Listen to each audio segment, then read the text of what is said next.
Hello folks, welcome back to the podcast. This episode is brought to you by Innov. Now I've got the Innov K2 dash cam on my bike, which gives me cameras front and rear. You'll be able to see some of the footage in upcoming trip vids when I'm on the GS.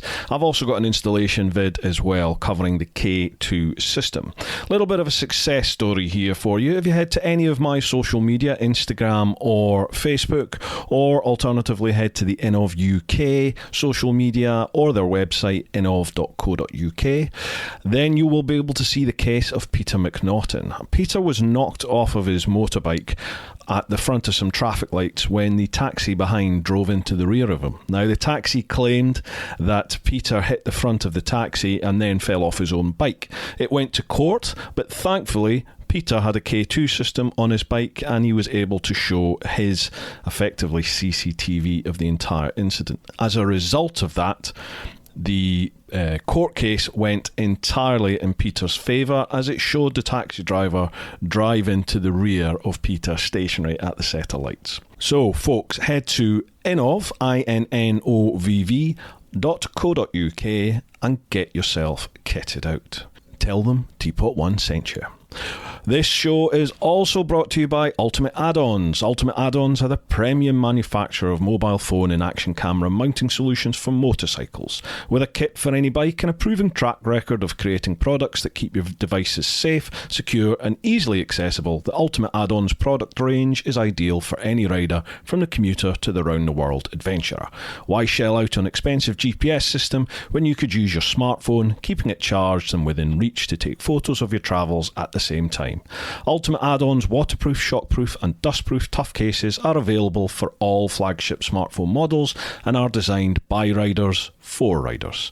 Find out why Ride Magazine gives Ultimate Add-ons their coveted Best Buy certification. Keep riding this winter with Ultimate Add-ons. It's all about the journey. And if you head to ultimateaddons.com, use code TeapotOne10, so it's TeapotOne with the number 10, TeapotOne10, then you will get 10% off of all your purchases. And finally, this episode is also brought to you by TempRocket. TempRocket is a unique, powerful online solution for finding and booking temporary staff.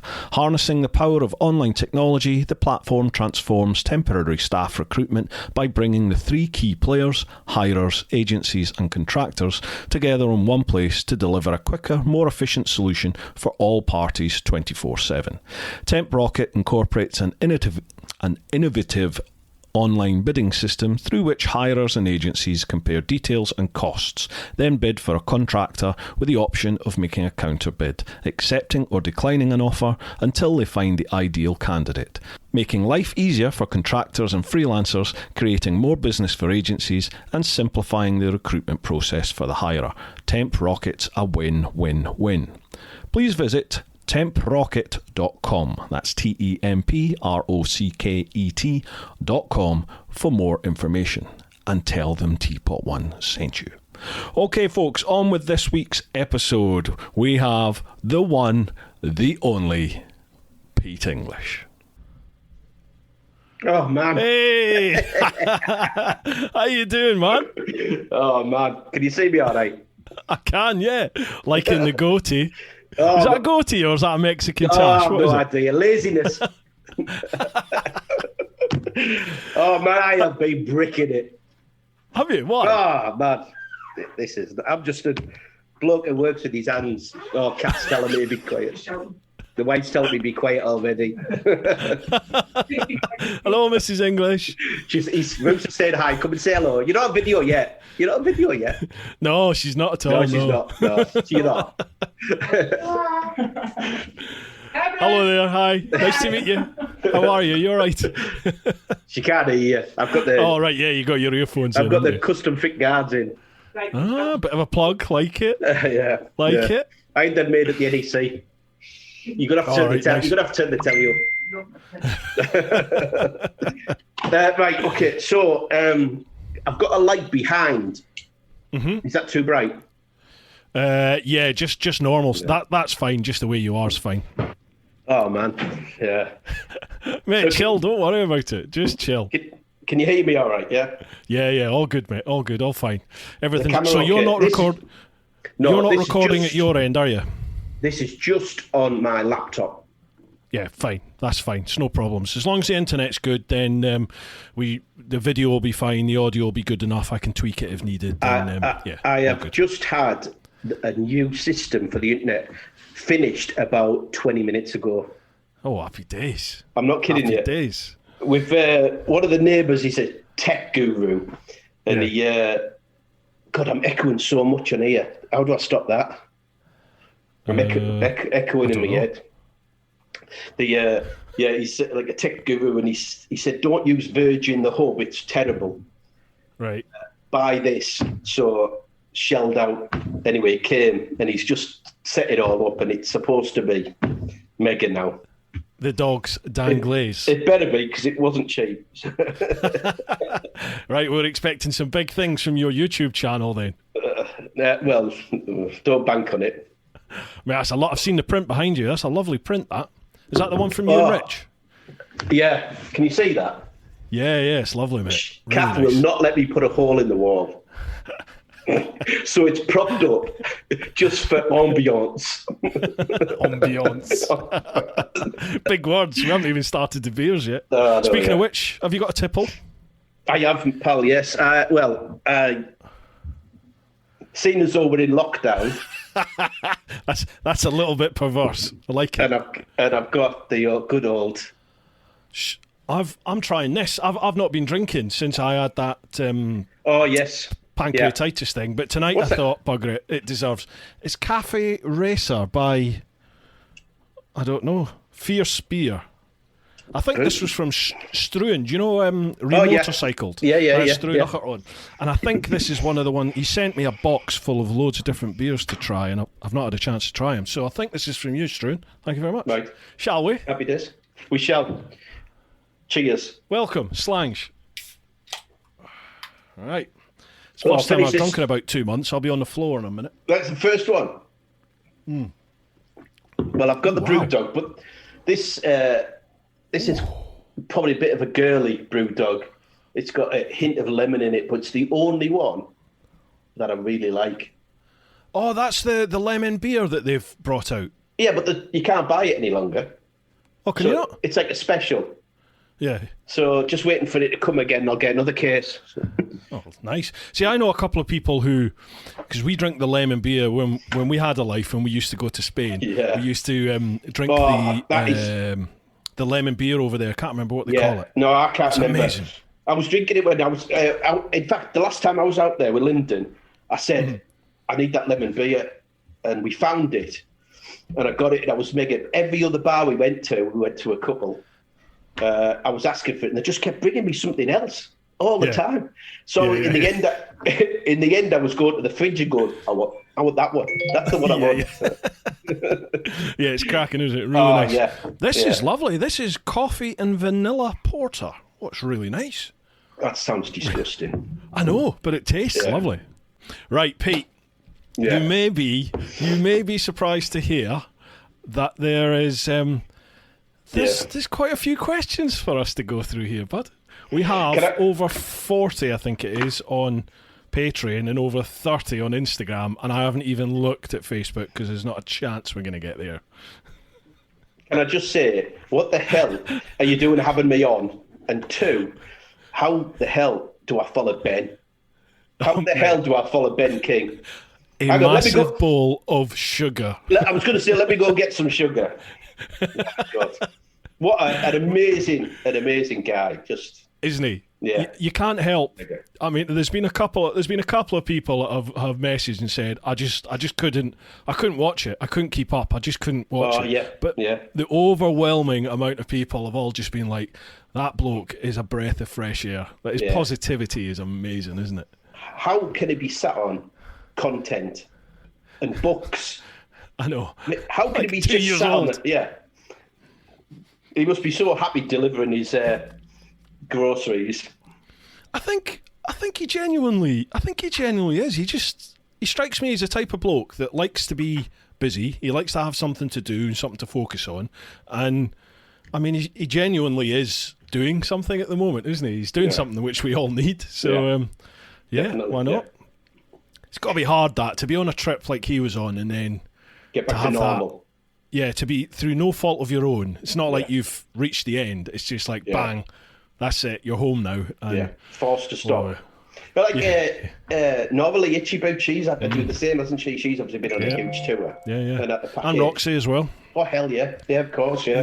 There's quite a few of them at the moment. Yeah, there is, yeah. We should just all bugger off and do our own thing. Well, I'm hopefully, as long as nothing horrendous happens in the next, 10 days, I am off to the Canaries on the 8th of December. Mate, I would have been there in a heartbeat if it wasn't for the case of it being... the shop's been shut for the last 4 weeks. Yeah. So we've lost 4 weeks income, effectively. That's understandable, mate. Yeah, so it's potentially when we open back up on Wednesday, there'll be queues out the door like there were last time. You know, when we came out of lockdown last time, and it was just full on, and there's no way I can not be there. The wife's given me of course. Kat's given me strict instructions. Not a chance. Mate, I'll be going back. Believe you me, I will be going back to the Canaries time and time again because I go on about the Picos and the rest of Spain, but the Canaries is a special place as well. Any opportunity, I'll be there. Yeah, well, I was talking to Lyndon the other day. Again, we talk regular, obviously, and that's Lyndon at Toro, folks. Toro Adventure. Yeah, so I'll be but I'll be hopefully, fingers crossed, going out in January. Yeah. Me and Rich were supposed to be going out in February, but I might try and get out there in January. We'll see. Nice. So, it'll be good to get back. I've just finished an editing today, a vid from not the last time. Remember I did the off-road day on Toro Trail on the Huskies? That's not off-road. That's not off-road. That was Dakar Rally for me. You went over some pebbles. That's all you did. wait till you see the next one, because the next day I said to Lyndon, I've done my bit. I don't want any more off-road. Can I go out on the GSs? And he said, yeah, no worries. Go out with Adrian. Adrian will show you some great roads. So we jumped on the brand new 1250 GSs and we headed off. The best bike in the world, by the way. It is the best bike in the world, absolutely. So as we left his place through the gates, he shouted, because he was down at the Toro Trail base, he shouted at Adrian, off-road, off-road. Well, he said he only meant it as a laugh, but Adrian thought, he wants me to take him off-road. So we spent the day off-road on the bloody GSs. And I got to admit, I did enjoy it on the GSs. So that vid's coming out. That'll be out. He must have took you on that loop round the mountainside. Yeah. You come off the twisty from the petrol station. The beautiful twisty. Yeah. Man. That one. I'm in heaven on there. Pretty special, isn't it? Absolute heaven. Me and Lyndon, we spent a whole weekend, just the two of us, absolutely trying to find new trails. It was mega. Yeah, well, you was just telling me, I was speaking to him last week, that he's found a whole load of new trails and new roads and everything. So he's dying to get everybody out there and sample it. Yeah, cool. Yeah, can't wait. Right, Pete. For anybody who perhaps has never heard of you, don't know who you are, everyone that's listened to the podcast, I'm sure by now will have figured out that the infamous Pete English that we always get these amazing questions posed to us from, well, this is Pete English. So, Pete, how about, as I do with everybody, I'll throw the floor open to you. What's your name? Where'd you come from? What you do? Bosh. I'd like to say cheap bug washer and bush it up, but that's not true. The wife does everything. Pete, I own a carpet and flooring company. Job done.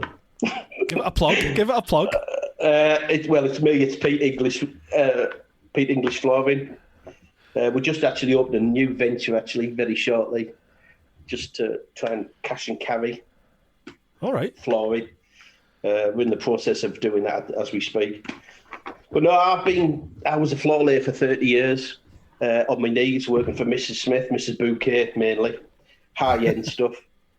And then after 30 years, I'd had enough. I was buggered, crawling around on my knees, being walked over by women for years.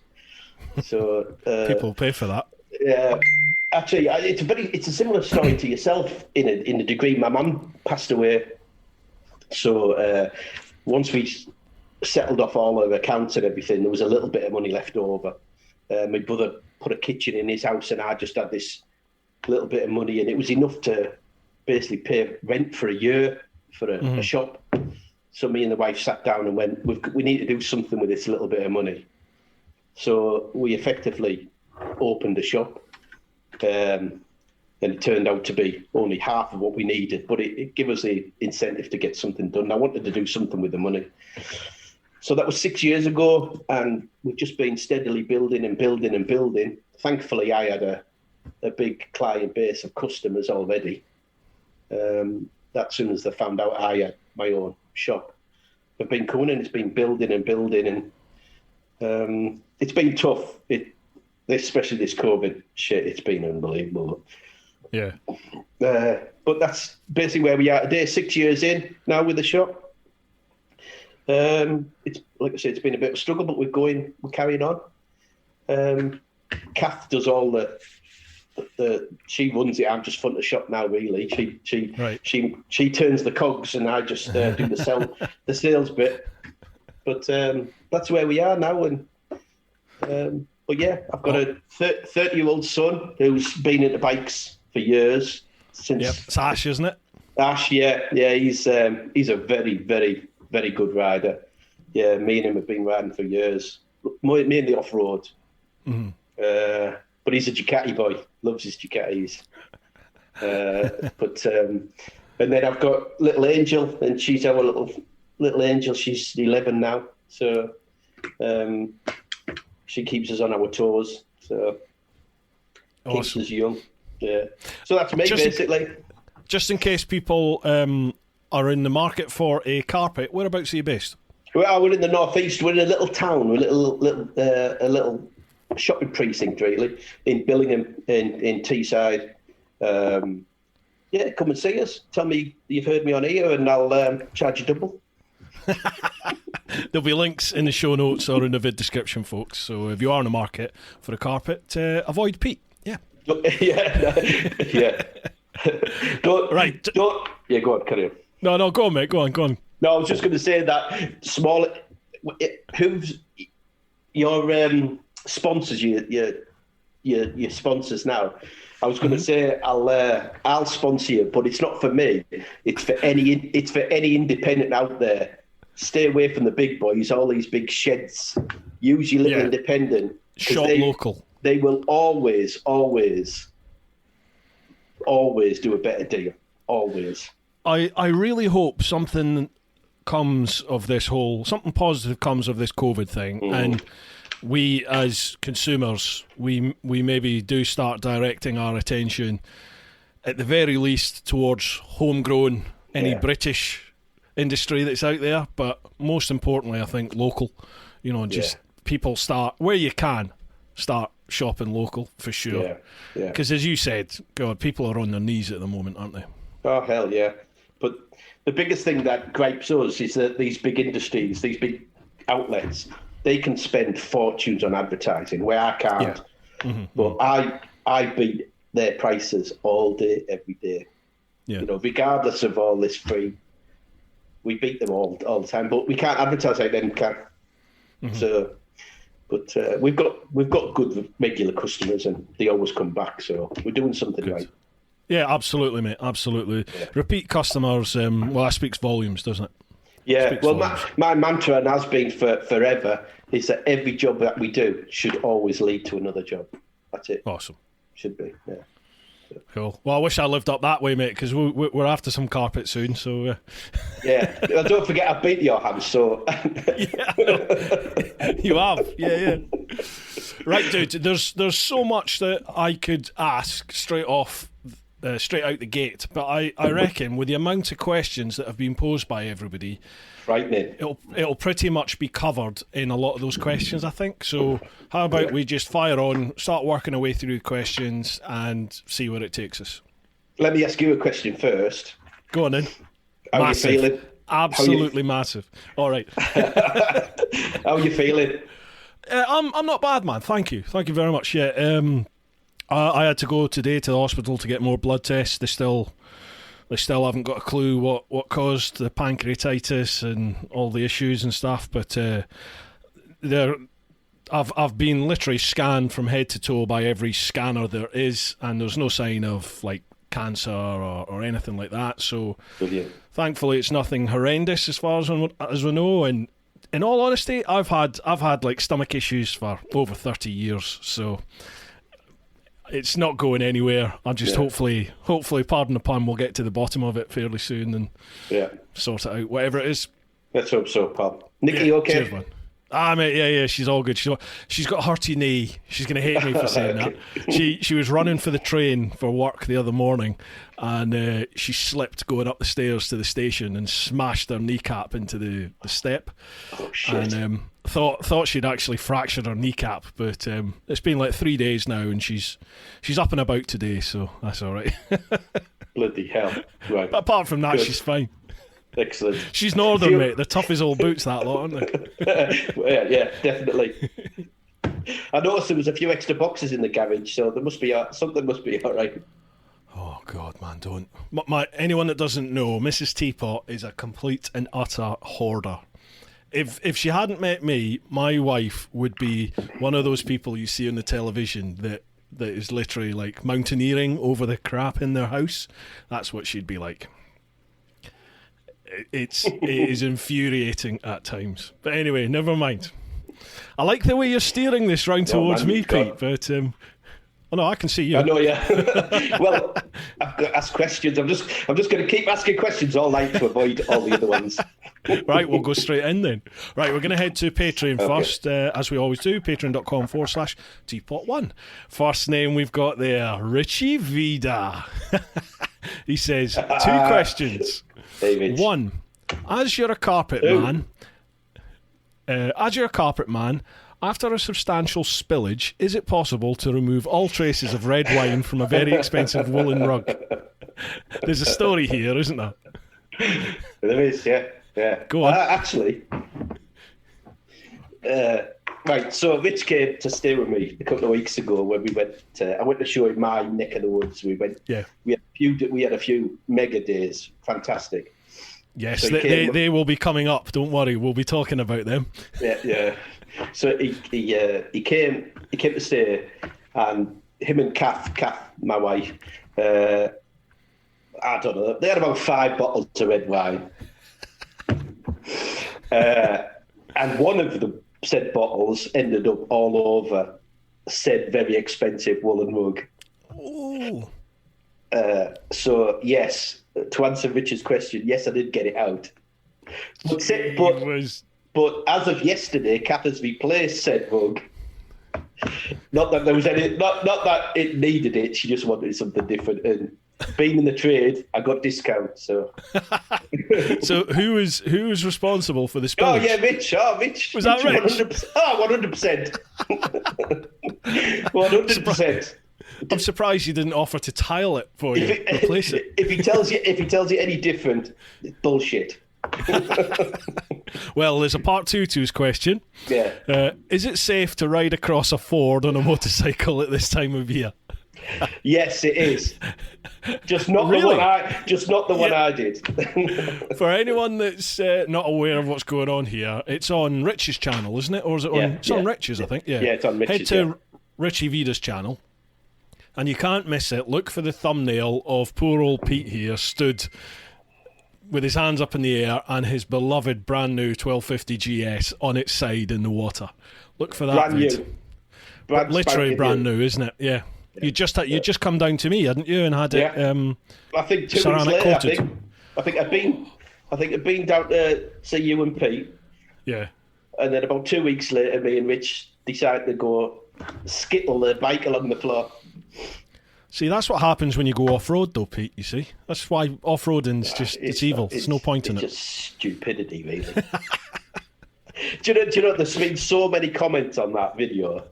Some have been pretty cutting, to be fair. But welcome to social media, man. Welcome. Shit, man. I don't know how you do it. I really don't. I look at them and I want to get hold of the camera and go, what's, I know. Just, yeah. Why have you done this? Are you stupid? Yeah. What?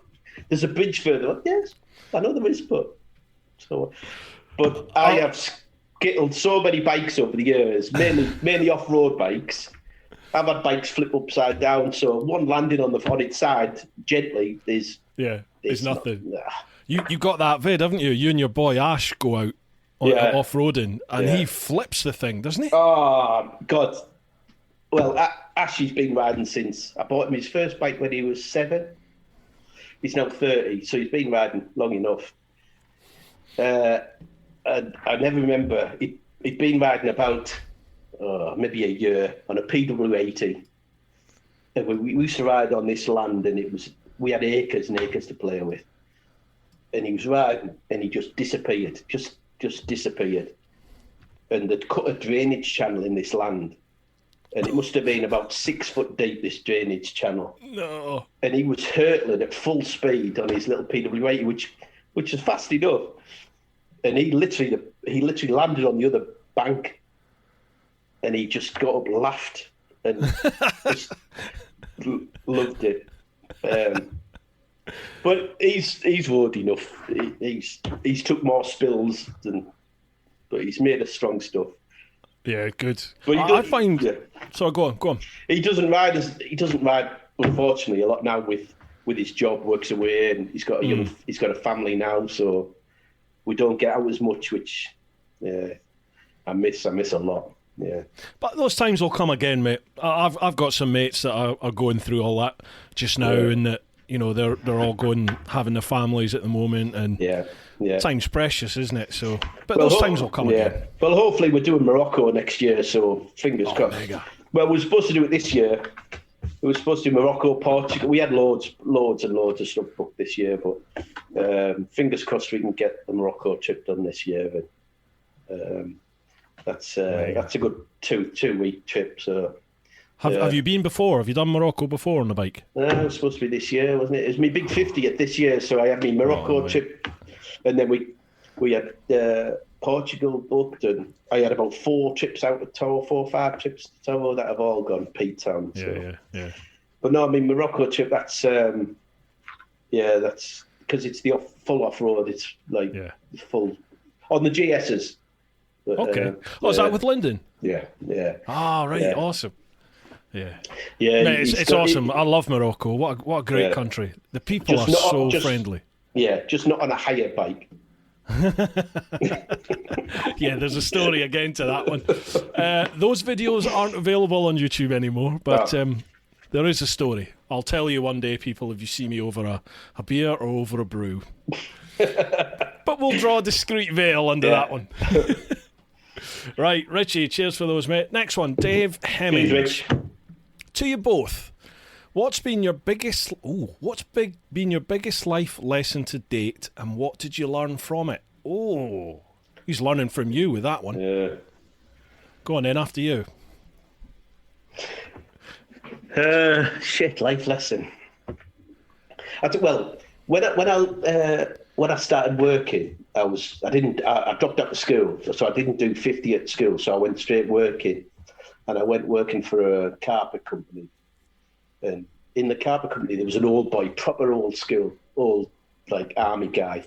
And he was the warehouse manager. And he told me, two things. One I listened to and one I didn't. The first thing he told me was, never worry.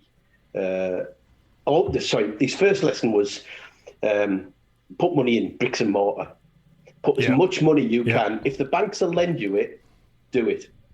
Whatever they'll lend you, just do it, and don't be afraid. That I didn't do. We had a little dabble, but not a lot. But the lesson I did take from him, the biggest life lesson, was he said, never be afraid to spend money, because spending money you'll always earn money if you spend money. And what I've done through business is that I've never worried about investing basically. So we set up this business and it needed things. It needed a warehouse. It needed stock. It needed this. So I've never worried about buying stock, buying something. If I need a warehouse, you get a warehouse. It costs you, but you get it back because you can store more. You can buy things cheaper. So his life lesson was never worry about spending money, because by spending money earns money. Basically, is what he was saying. I can't remember his exact terminology for it, but he told me, and I was a 15-year-old kid thinking, no idea. But I've never worried about spending money to earn money, if that makes any sense. Okay. So you need money there in the first place. That's the slight issue I've got at the moment. Yeah, no, that is true. But if you spend £1, you should earn £2. Yeah. So yeah, that's the premise behind that. If you don't need lots. Just if you buy it, you should be able to double it, really. So yeah, that's a good mentality to have. Well, good rule to work by. It can bite you in the arse, especially if COVID hits. But we've just learned that we've just stockpiled a lot of flooring at a really good price, and now I need to restock that. And of course, all the deals are finished, but all my promotional material is for the original price. Right. So yeah, we're going to take a bit of a hit on that. But, How have you found? Well, I suppose it's not like you've been. What I'm trying to say is, I know a lot of the bike world. A lot of the bike dealerships have had their best year ever. They've had the best sales ever. And I was going to ask, is that transpired across to your market? 100%. However, we are a small family-run business, so we were running at virtually capacity anyway. We tick along quite nicely, and we have a team of lads who do the fitting, and you can only do so much in a day. You can only see so many customers in a day. You can only do so much physical until you scale up to your huge warehouse type shops. Yeah. And obviously we're sort of a small, like boutique type shop with customer base. So I can spend time with my Mrs. Smith. I can spend time with her and get that job done. We tick over really nicely just doing that. Fine. So we were already running that, so we were closed for 9 weeks. And then after the first lockdown finished, we had queues, literally queues out the door. And of course, the main reason to come to us in the first place is for that service where I speak to you and I spend time with you. Yeah. That all goes out the window because I'm next, and the lads at full capacity and you can't pull anybody else in. So although there was a lot of work to be had, we could only still do so much. So don't get me wrong, we still made hay while the sun shines, but it was tough. It was really tough.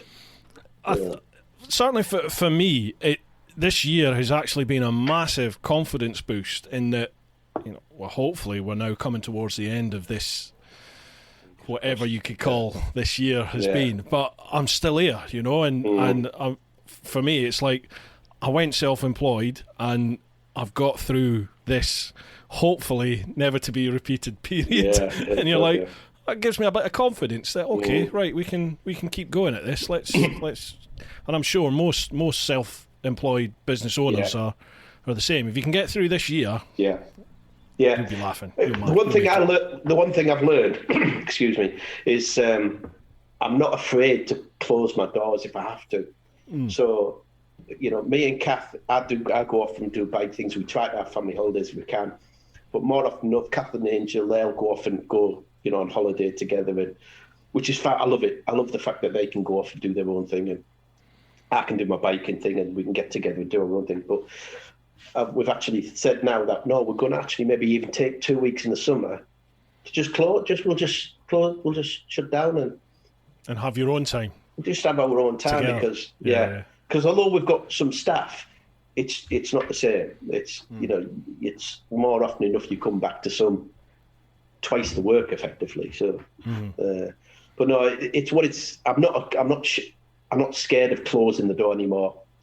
Where I used to be sort of petrified, thinking I've lost 10 customers because we closed earlier, or So I'm not now. I'm not, because those customers, they'll wait.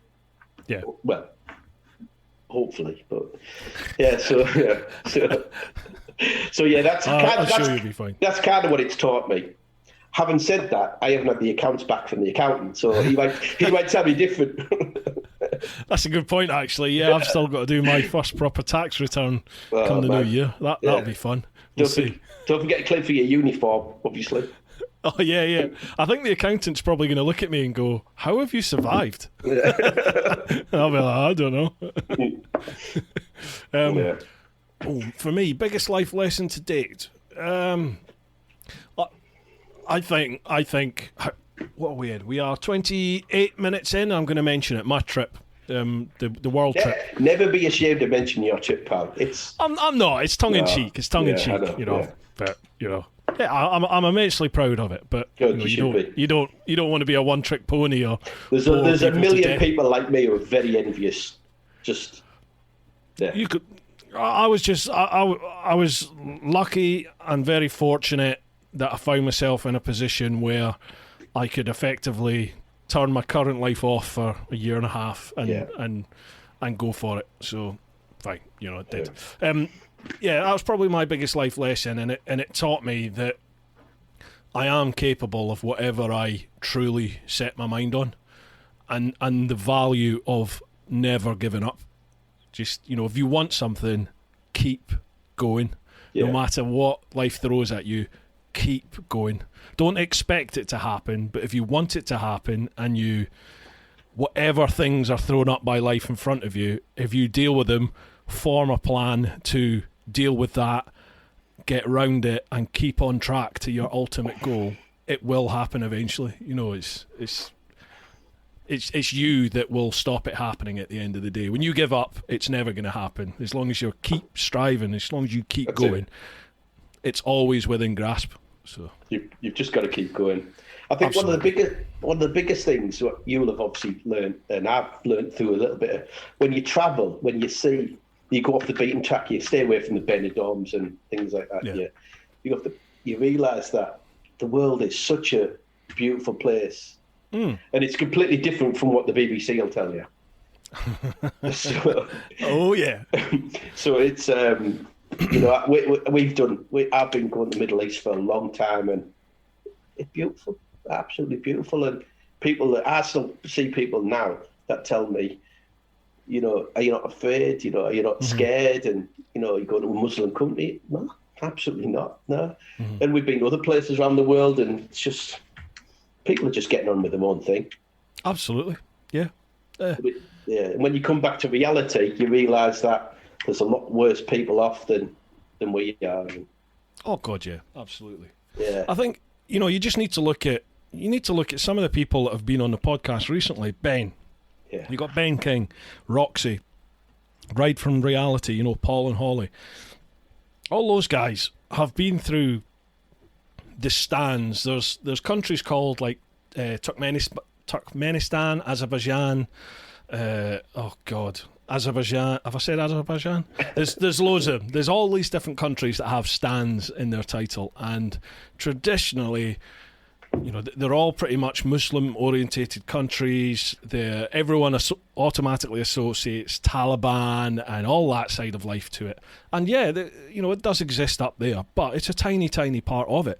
And most people are incredibly generous and welcoming, and it's a part of the world I've always wanted to go to, and I didn't on my trip, and I really wish I had put the route through that area, but I didn't at the time. But you look at people like Ben went into Iran, right during the conflict when it was all going. He went into Iran, just wandered on in there, and he said some of the nicest people he's ever met.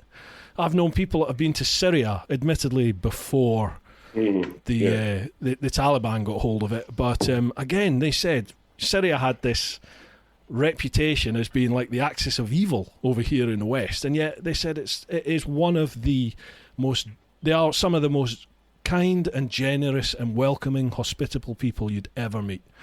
And apparently it was such a beautiful country, and obviously that's all been decimated now, sadly. Well, you had the same experience in Russia. Yeah. And, I was brought up in sort of the 80s, the Cold War, and told that Russia's the enemy, effectively. And you were honestly, some of the nicest people. They really are. Yeah. Yeah. I wouldn't fight them. I said that in my video. I would not fight the Russians because they are a different breed. They are a very hard breed of people. But very welcoming. As long as you show them kindness and respect, they'll do exactly the same back to you. Yeah. Right, next one. Paul Simpson. Simo. Oh, Simo. Me and Simo are good pals. I like Simo He's a lot. a top bloke, isn't he? Top bloke. Yeah, him and Helen, absolutely amazing couple. They are a lovely couple, aren't they? Yeah. Folks, in case any of you have watched the Patreon vid with the pheasant, the infamous pheasant, Simo is the gentleman who was behind me on the GS Adventure and put it down the ditch. Well, and Simo's ditch. Yeah, Simo's ditch. Did you see me when I took Mitch past and we pointed it out? I did, yeah. I remember you speaking. I said, we're coming up to Simo's ditch. Yeah, that was spectacular how he managed that. Well, his panniers helped. Yeah, definitely. They got Man, what a day. Oh, man. It was such a shame he got cut such short. Well, your fault he got cut short. But the pheasant's fault. What can I say? Yeah.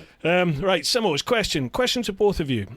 A day's pit crew in a Formula 1 team at a race of your choice, or the same at MotoGP, or top-notch hospitality, free food and drink also at F1 or MotoGP. Which would it be? Right, well, I'm a big F1 fan.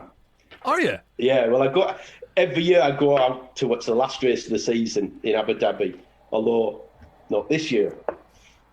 I love F1. So F1 all day long, all day. Would it be pit crew or hospital? Oh, shit. I don't know, because I do the pit crew because the hospitality, because he's done the hospitality. Now the hospitality, you can literally go to one of the hotels and it is amazing. Yeah, you can literally go to the hotel literally just outside the track, and there's parties going on, and it's just I do the pit crew because you can get the hospitality elsewhere. And I've had that. I would do MotoGP because I'm afraid F1 just bores me. I don't get it.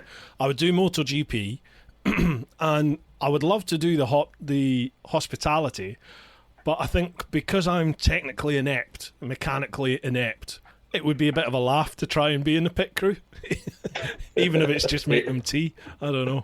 But I think I would probably somebody's going to do it. Exactly, pit crew MotoGP just for a giggle. I watch the MotoGP as well, but because I've never been to a GP. Right, I've been to BSB, but I haven't been to GP. Have you not? No, never.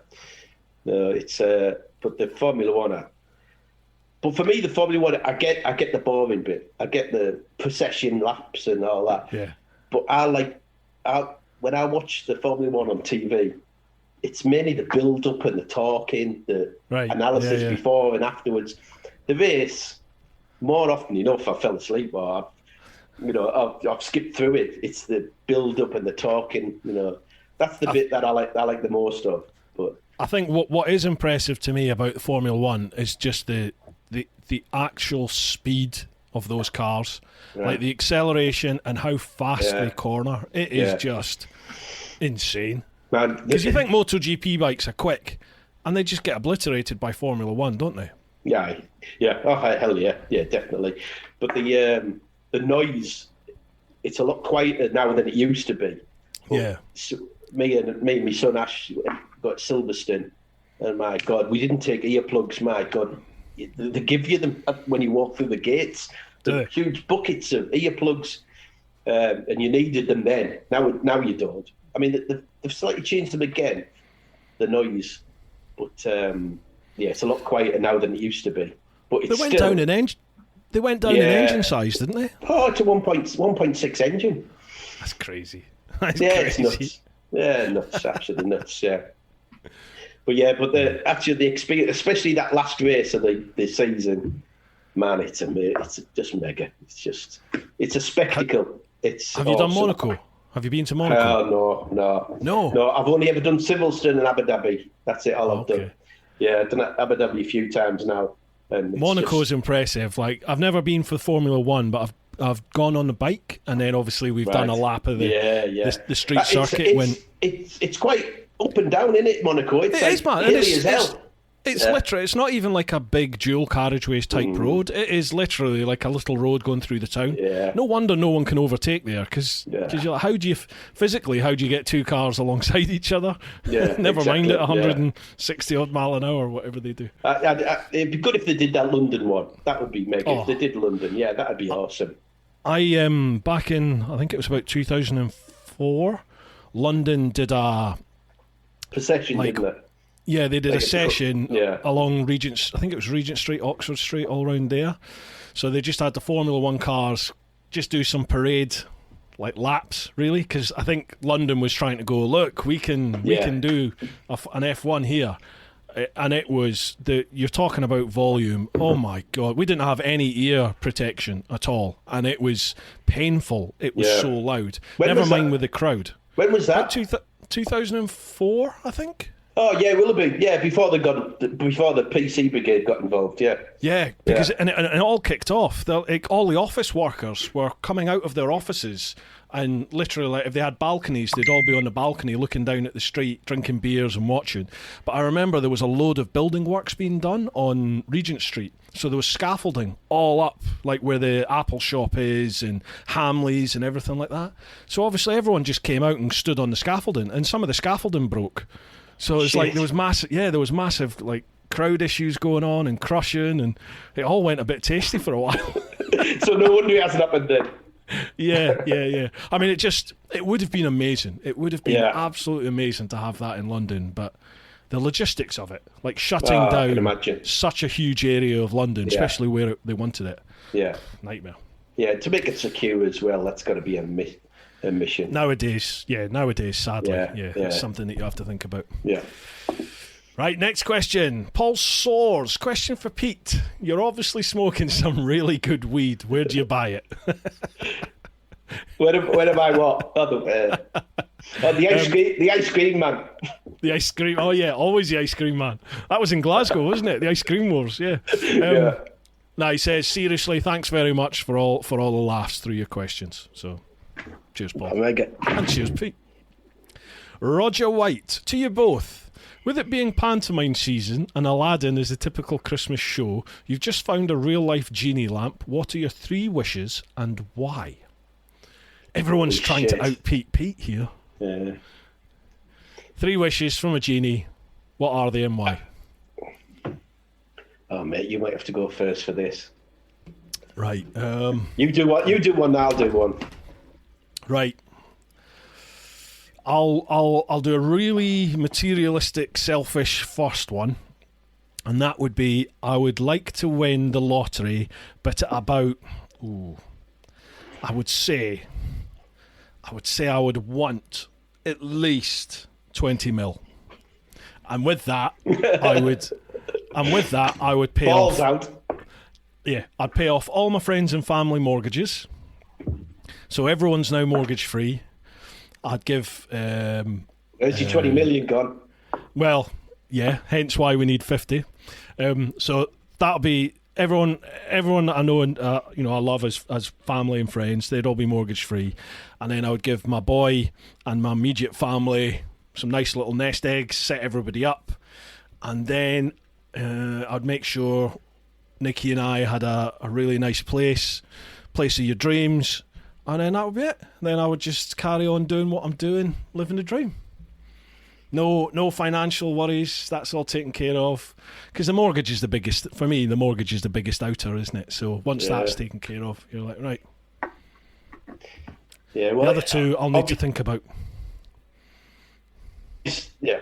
Go on then. Ooh, the other 2. You've gone quiet there, mate. Are you there?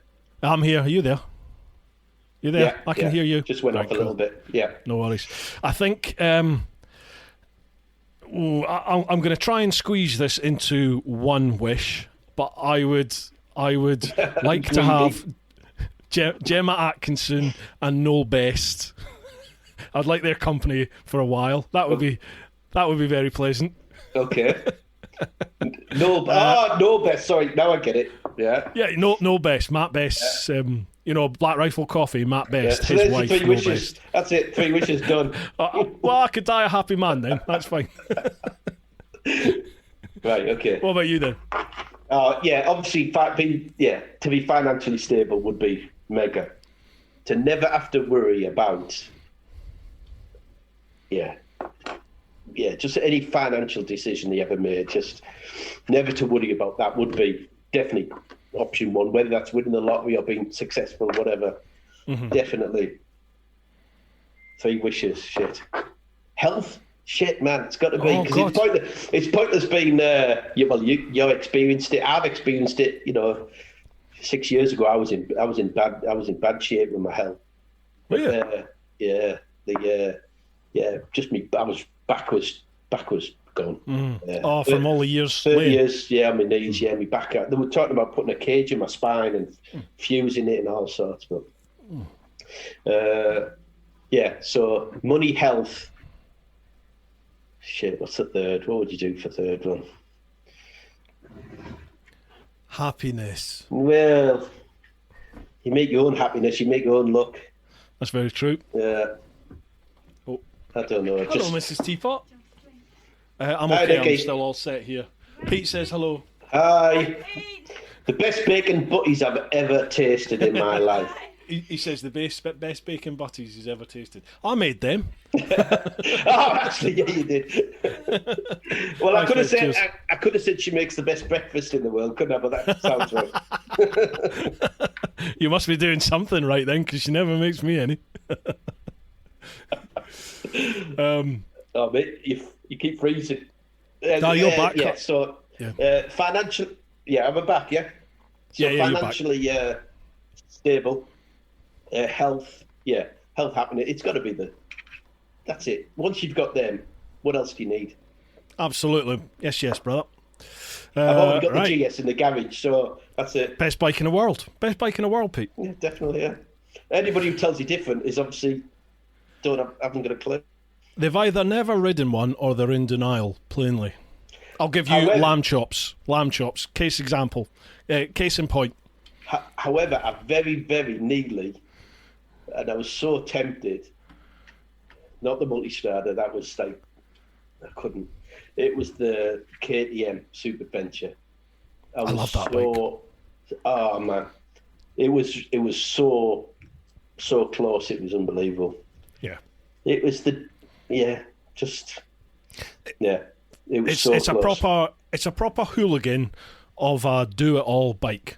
Yeah, it's definitely got more grin factor than the GS for me, but it's just the package you get with the GS. That's why I stuck with GS. Is just, it's. I've heard you mention. They look after you. Yeah, I've heard you mention this a lot more often than not about the BMW, and the place I use is Cooper's in Sunderland, and Glenn. I'll give him a plug. Glenn at Cooper's.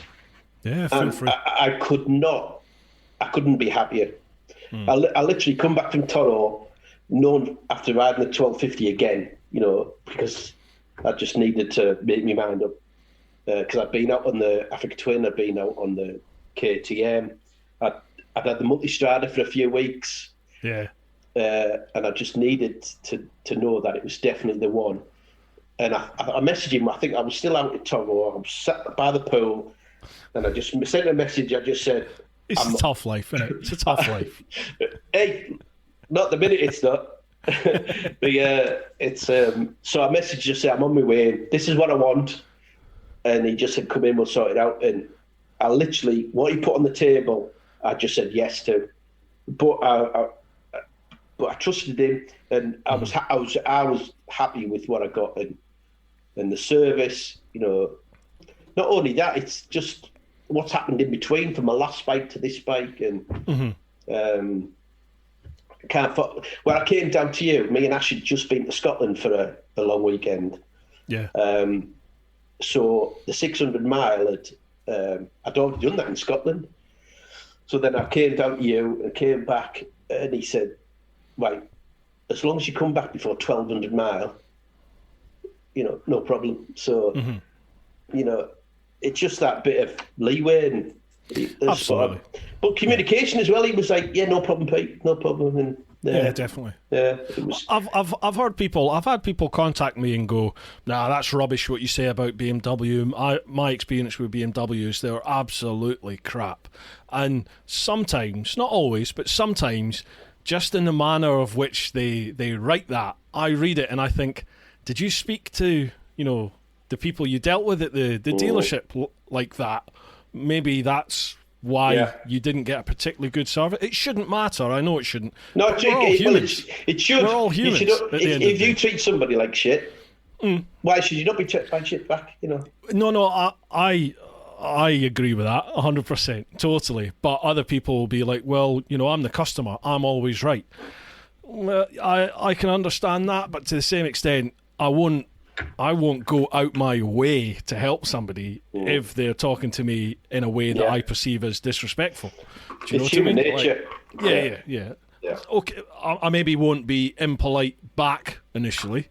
We'll probably get to that stage quite quick, but I do. I do kind of think you speak to people the way you expect to be spoken to, don't you? Yeah. See, I'm a pacifist. Is that the right word, pacifist? Where if somebody treats you bad, I don't worry about it. I just move on. I'll just go elsewhere. So if BMW didn't, offer me a coffee, sort of, hiya Pete, recognise me or do anything like that, I might be at KTN now. Who knows? But thankfully, Glenn at Cooper's, I can't speak highly enough for them. Granted, I haven't had a problem, so everything's rosy at the minute. Touch wood. So. No, but I totally get what you said about that KTM Super Adventure. I think that to me is like the ultimate grin adventure bike. Yeah. My mate Matt's got one, and wow, what a machine! It's totally converted his riding. Well, that's so comfortable on it. Yeah, that route me and Richie did. I'd done a bit of it already with Simo and Gary Hope. Gary Hope, another lad, really nice lad, and he had a Super Adventure. And every time we hit a little bridge or a little hump in the road, he's up on his back wheel, and I'm behind him going, oh, I wish I could do that, because I was on my 850 at the time, my GS 850, and I loved that, by the way. I know you're not keen, but you did. I don't get it. Man, I absolutely loved it. However, the front end was far too heavy, just so heavy. Man, so soft. Man, I could throw that around. Yeah. I went out with 2 summers ago. Well, just after I bought it, I went out with the guy who buy all my off-road bikes from and kit from. He had an ex-stunt rider's bike, MT-09. All right, kitted out. It had everything done to it, like ex-stunt rider's bike. And we went out with a few other lads, and we were scratching. And I was on my 850, and we were overtaking lads in full race kit, leathers, and on the dirt roads. And when we got to the top, we got to Alston, where we stopped at the time. The cafe at the top had been burnt down. Yeah. Oh, it was a lovely road, they're literally looking at me, going, "What the hell? What happened there?" Just, but I could. I don't claim to be no Rossi or nothing, but it just gave me so much confidence. Well, you could use every bit of the power. You could use the whole bike. You could literally just spank it and it wouldn't bite you. It really wouldn't. You could literally you could fall it over. The front end was soft, but bloody hell. I was like that on my first GS. I was like that. I just felt like I could do anything on that bike. I could literally lay it on its ear and keep the power down, and it was beautiful. And that was one that I ended up having a crash on, funnily enough, commuting. And not your fault. No, that one wasn't. That was a young kid. A young kid did a UE in Deptford. Literally, he saw me coming, and then like he even said, "Oh, I thought I'd make it." I was like, "Oh, great! Well, you didn't." Cheers. Because he like stopped halfway across the road, and I thought, "Oh, he stopped," so carried on going, and he just he just went again. It was, oh, great. But anyway, you know, I look back, it's things I could have learnt from that for sure. But anyway, from then on, I've got slower and slower and slower to the point now where I'm like, it's embarrassing now. it's embarrassing. But I will. Yeah, but that 850, I know it's got mixed reviews and made in China and all that, but I could literally I felt it. I don't know. I could just use it all. You know, an 850 is not a small motor. You know, it would motor on. It was. Yeah, I know. exactly. It's about the same. It's about the same brake horsepower as the Africa Twin, about 95. So, is it? Yeah. So, I mean, I had it. I had the chip in it, but it was I had the provoking exhaust on it, so it opened. That did free up the motor quite a bit, actually. But it was just the front end was too heavy. It was just, but I absolutely loved it. I haven't got a bad word to say about it. But it's not the 1250. That's the thing. No, God, no. I miss that full, because I've always had the full Akrapovic system on my GSs, and I miss that. That 1250 will be an absolute weapon with the full system. I might look into it, but we'll see. But I mean, it's good enough without it. You know, it's amazing. It is, of course, it is. Yeah. But you know, it can be better, Pete. It can always be better. A bit louder. Bit floatier. Simo's just put the app cover on his GS. But, has he? Yeah. It looks nice. Yeah. Nice. Yeah. It's a lot of money. I can't stretch to that at the moment. But that's another thing about the dealer that I use. Again, I might get him in trouble here, but he phoned me up and I got on my last bike. He actually phoned me up. I was in the NEC at the time last November. Was it NEC? Yeah. Last November. Yeah. I was there, and the dealer phoned me up and goes, "Pete, we've got a Akrapovic here. You can have it brand new, half price." And I was like, "I'm on my way." Wow. Just put it aside. But what a deal! Yeah. Between me and you and nobody else, I had that on the bike for not quite a year. So I bought so I probably had it on for 7-8 months, and I sold it on good old eBay for more than I paid for it. Well, don't worry. There's only about 60,000 odd people that listen, so you'll be all right. You'll be fine. So I had free Akrapovic exhaust for best part of a year. Happy days. Right, mate. We need to crack on. We've done about 4 questions so far in an hour. This is good going. No way. Can I go to the little boys' room? Of course you can, mate. Yeah, fill your boot. Well, don't fill your boots, but yes. Yeah, no worries. I won't move. You don't believe this? I had the Toro, your teapot hat. I can't find it. Teapot? Oh, the baseball cap. Yeah, I had it. I don't know where it's gone. I had it there. I thought, bit of promotion. Which one did you get? That one? That's exactly it, yeah. That's that one. Oh, I found it.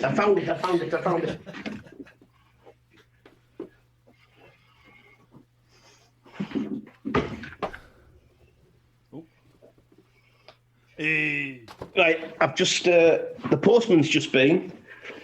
The postman? All yeah. Right. Look what he left. Looks what he's left, yeah. Thanks very much, pal. Actually, you should hand that through the camera. yeah, let's try that. Let's try that. Right, you ready? And this one's for you, Pete. Oh, cheers, mate. Thank you very much. Oh, that's mega. Fits like a glove. You know I don't edit this, so people are just going to be, why have you done that? It won't be edited. That dickhead on the camera. But I like your thinking, though. Always right, thinking. let's crack on, get another one. Nut S. What if there were no police dogs? Which animal would you rather the police have trained? So rather than attack police dogs, fill it in. So you've been smoking? Oh, right, okay then. So what about something small that could be spies, like a little mouse or something? I was thinking squirrels. Attack squirrels. Really? Because they're vicious little buggers. Are they? I've never encountered a squirrel. I've not had a fight with a squirrel, I will admit. But... I would hope not. So what are you going for? Mouse? Yeah, it just surveillance mouse, yeah. How about that? A surveillance mouse. Yeah. Wow. Yeah.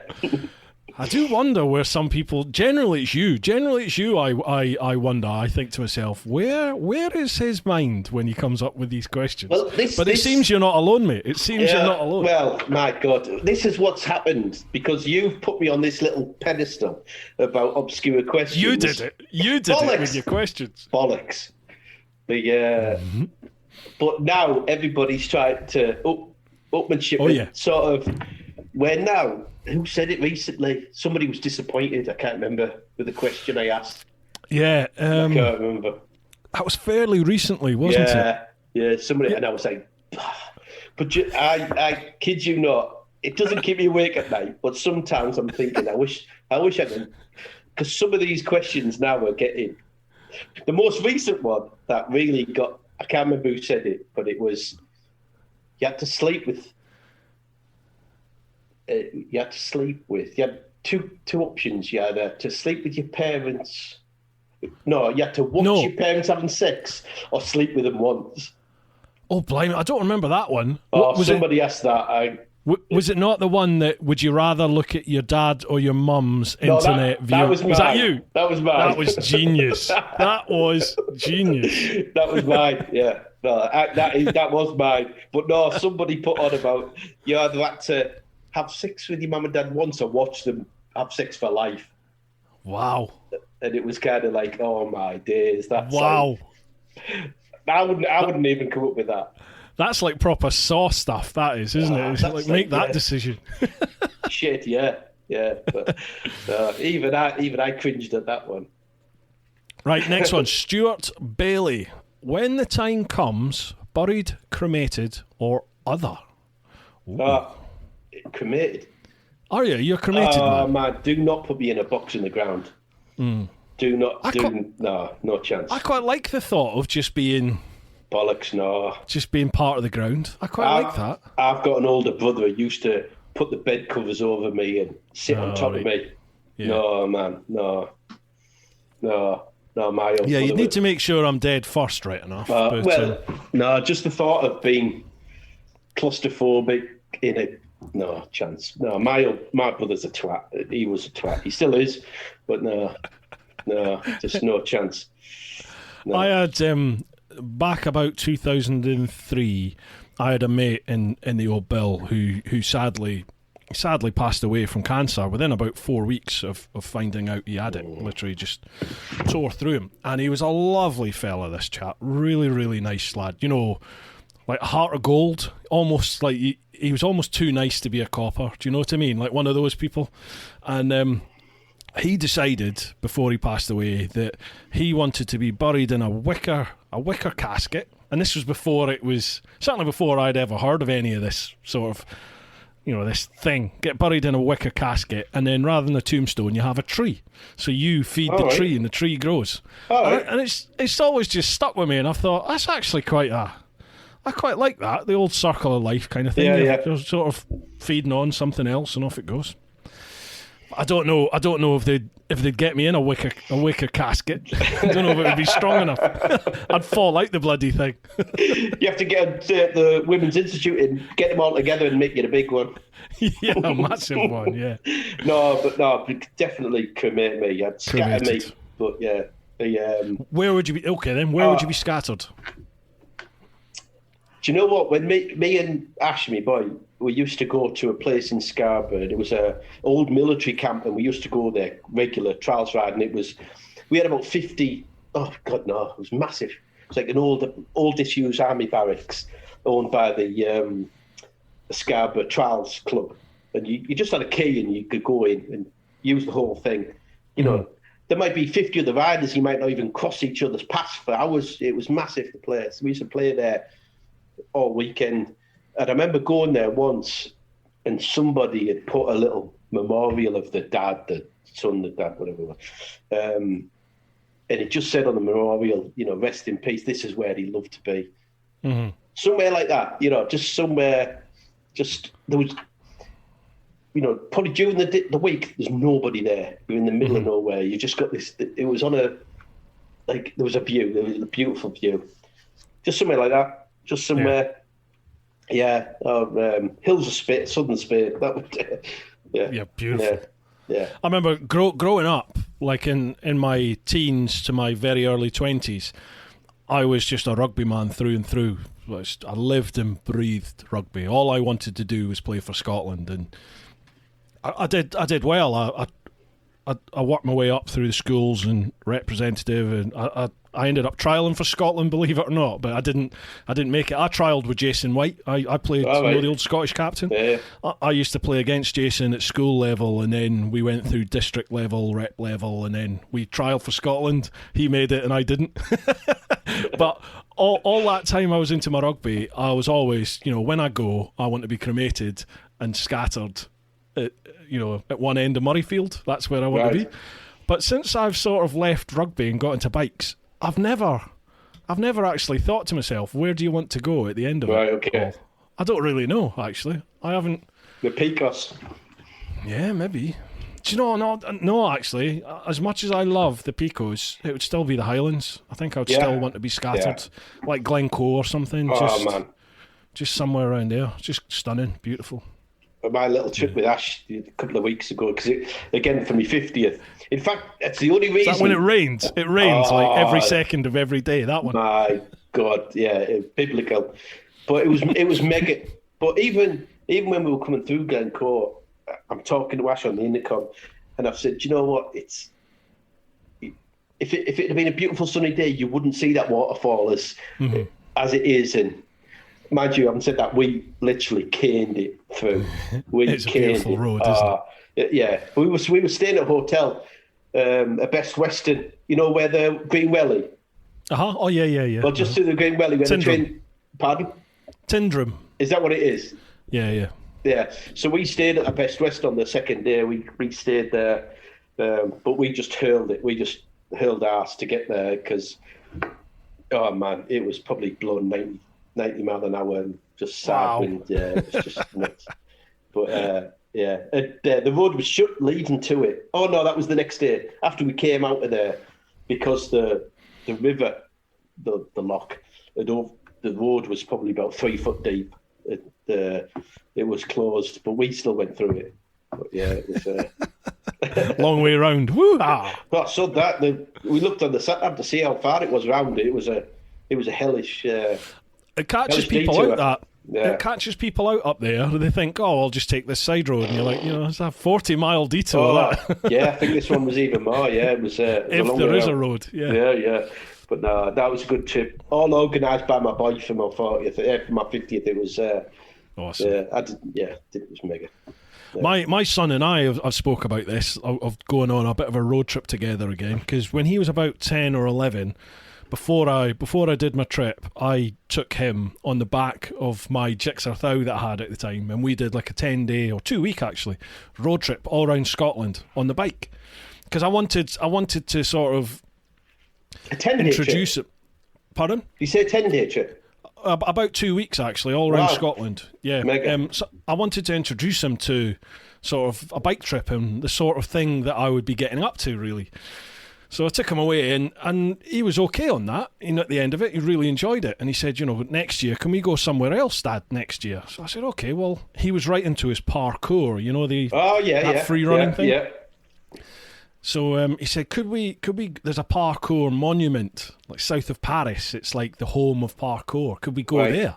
So I was like, yeah, let's do it. So we end up doing like a 10-day, sort of 2-week Euro road trip this time. And the poor bugger was in tatters because he was like a year older. He was just that bit bigger on the back of the Gixxer. Oh man, poor lad. How old was he then? He'd been about 12. Oh, was he? Maybe 13 by that point. Right. Yeah. But he's 23 now, and we speak about it, and he actually brought it up to me. He said, I would love to go on a bit of a road trip around Scotland again with you. Whether he's in a car, because he's not driving yet, but he's doing his lessons. So whether he jumps in a car, in a van, and he'll drive and I'll be on a bike, or he just comes on the back of the GS. I'll just get him through his CBT, could do a 125 trip. I know. That would be great. I would love to do something like that. Because he's a professional filmmaker as well. Yeah, now, so that video he did with that lady, mega, brilliant. Yeah, really, Proud dad moment that was. Yeah, no, it was good. But yeah, that big little adventure. Don't tell Kath this, but I went to go buy a 125 that very weekend after I watched it. Did you? Oh man, yeah, I went to go buy. No, I went to go buy. I was showing Richie what it was. I can't remember what the hell it was now. It's like some sort of Chinesey make, but it's like a cafe racer style. All right. And it looks the business. Absolutely looks mega. And I physically went to go and buy it without testing it. In fact, the guy who I buy my road dirt bikes off, he said he could buy it through his dealer network. Yeah. And I went, yeah, right, fine, I'll have one. Anyway, so when I went to go, I actually wanted to go sit on it beforehand. Before I sort of pulled the trigger to buy it. And the garage, for some reason, on a Saturday was closed. The closest one to me. It's a sign. It's a sign. Well, actually, that very next, a couple of days later, I needed a new forklift truck for the warehouse. So, unfortunately, the money went on that. So, let's sell a V. It's not meant to be, mate. Life is a habit of doing these things, I find. The minute you're coming up north on a Big Little Adventure Part 2 in the North Yorkshire Moors, there'll be one in the garage because I'm coming. Right, okay then. Well, that's. I'd love to say it's been really popular, but the views aren't massive. The views aren't huge, but the people that have watched it have absolutely loved it. No. It's like the bike versus plane. Those that bother to watch love it. I went out last weekend, and I just went out on my own, and I just went exploring. There's a regular route I take, and there's a few places I go, and I think, where does that go? So every now and again, I'll just go, just see where. Sometimes it leads to a farm track covered in bloody cow shit, but I love it. And there was two lads out there on little 125s, both with L plates on, two lads together.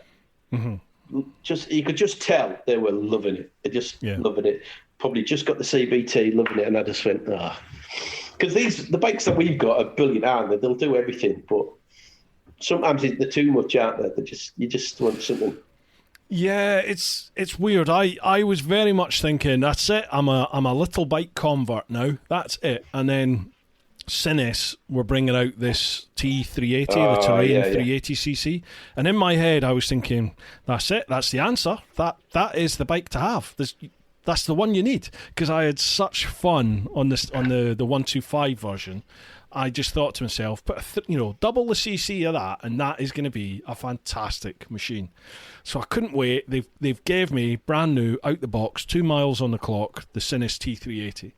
I took it for the first ride a week or so ago, and I hate to say this before the video comes out, but it left me flat. Did it disappointed? Yeah. Did you? You think it must be better, but you were just not enough.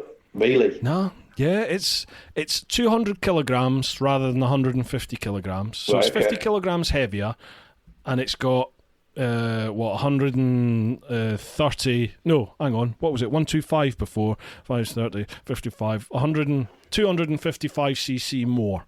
Right. So you'd think to yourself, well, it should have a bit more punch, but it just didn't. It didn't. The 125 put a massive smile on my face the whole time. This one, I find myself going, I wish I had a bit more punch. Yeah. And I never had that with the 125s. It's weird that you step up a little bit in CC, and all of a sudden the shortcomings in the punch and the grunt, they're there again. I don't know why, but it must be really restricted. It must. I don't know. A 300cc more. I mean, I've dirt bikes, motocross bikes, and it's bikes got 30, and they can motor.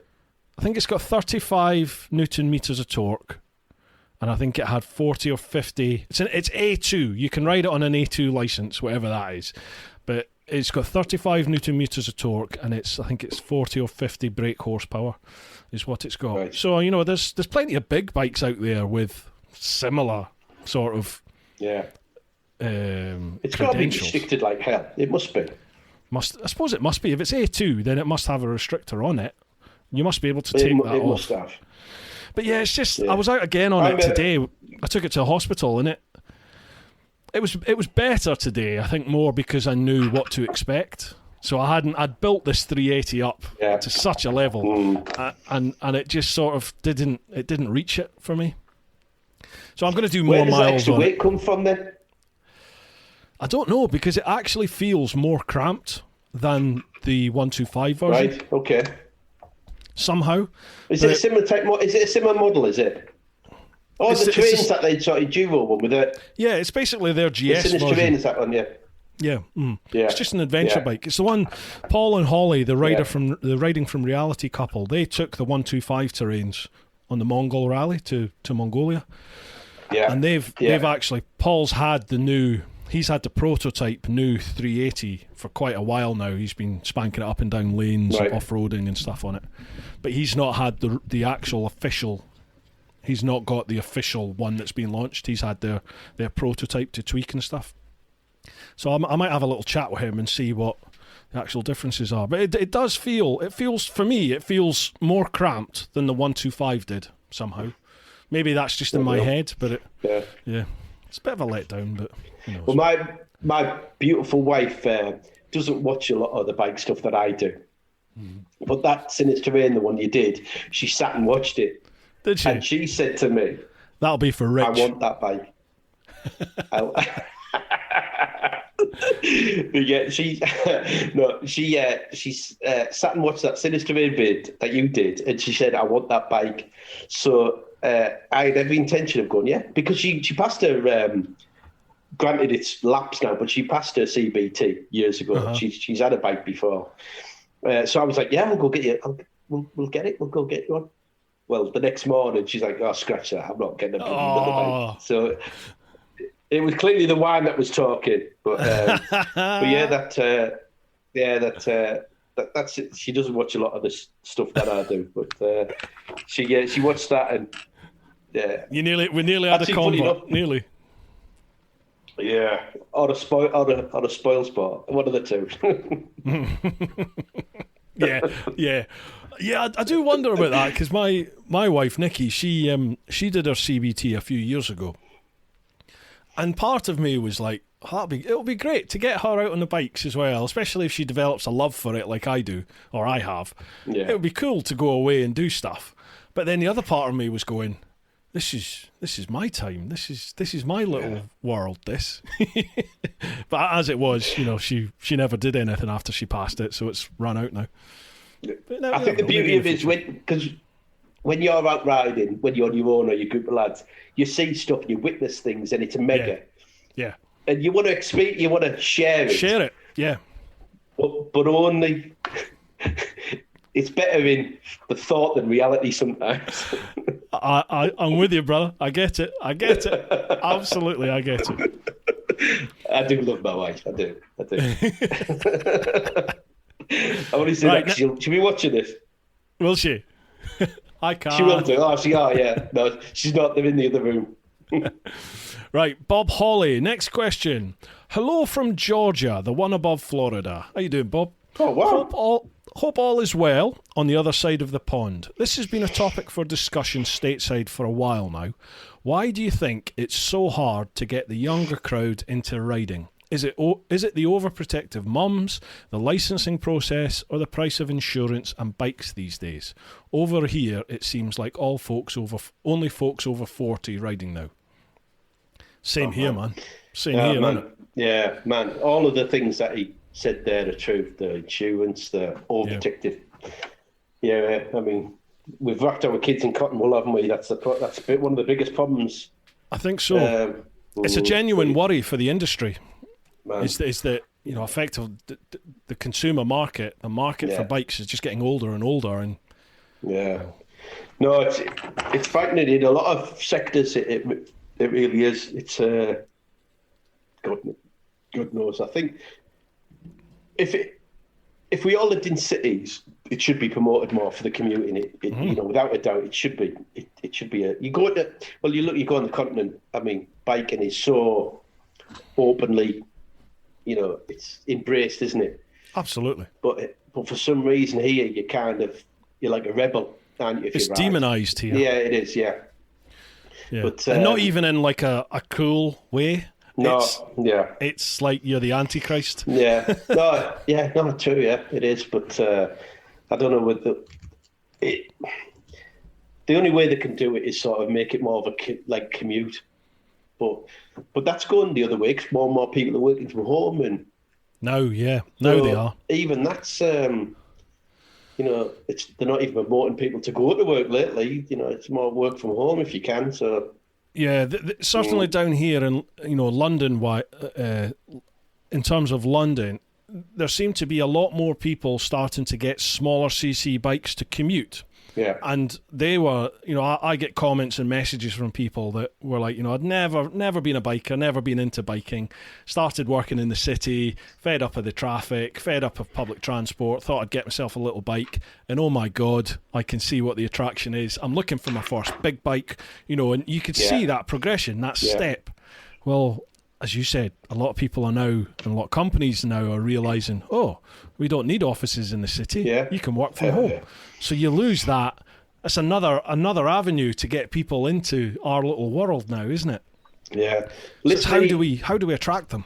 Yeah. Listen to your conversation again with Ben last week.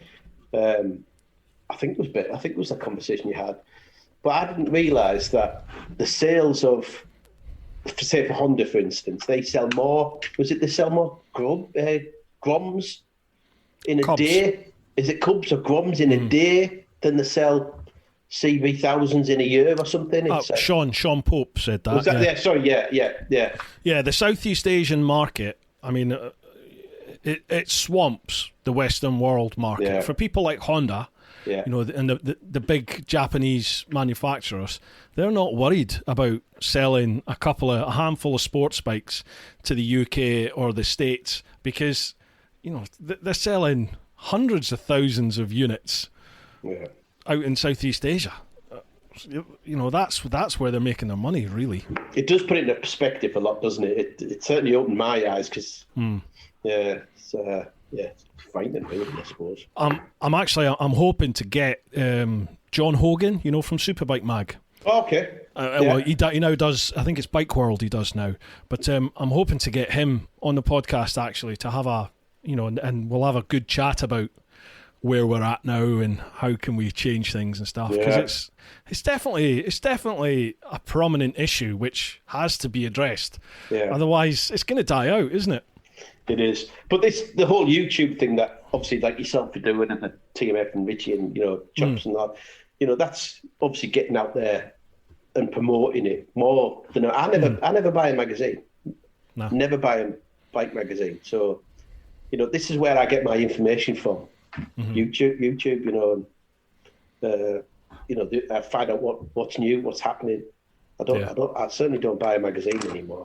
I'm the same, mate. Yeah, and you certainly won't see an advert on the telly for bikes. So, no, that's true. And it does seem to be that maybe I suppose it is getting there on YouTube, but on other social media, Instagram in particular, I can definitely see a younger market starting to come through. And by younger, I'm meaning like your late 20s into your 30s, that sort of market. They're now starting to come through. There's some really good channels out there. Legit London, Lean Tuck Twist. You've got Chronicles of Claudia, username Kate. Yeah. Blimey, God, there's so many of them out there.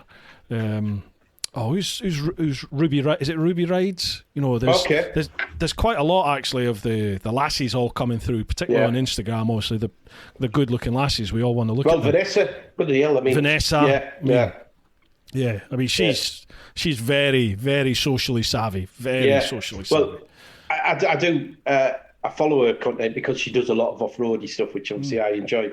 But yeah, it's I don't know. I just have to. I'll look at my demographic and even my social friends.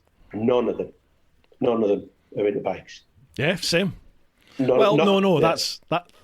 That's lies. Now, pretty much they all are. Before I got into bikes, nobody was. And then there was a handful of friends came with me onto bikes as soon as I passed my test. And I started turning up at the house in a bike. All of a sudden, my two mates, Turner and Woody, they went and did their direct access. And then the three of us got another mate in, and then we've met other people through the biking world, and it's just...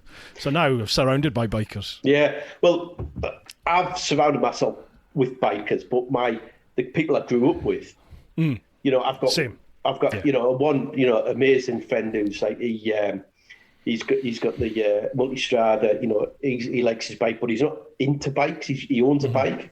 Yeah. I've got one of my neighbours over the way there. He's into bikes, but he's, just the thought of him going on a tour, it just, no. Go to the calf if you want.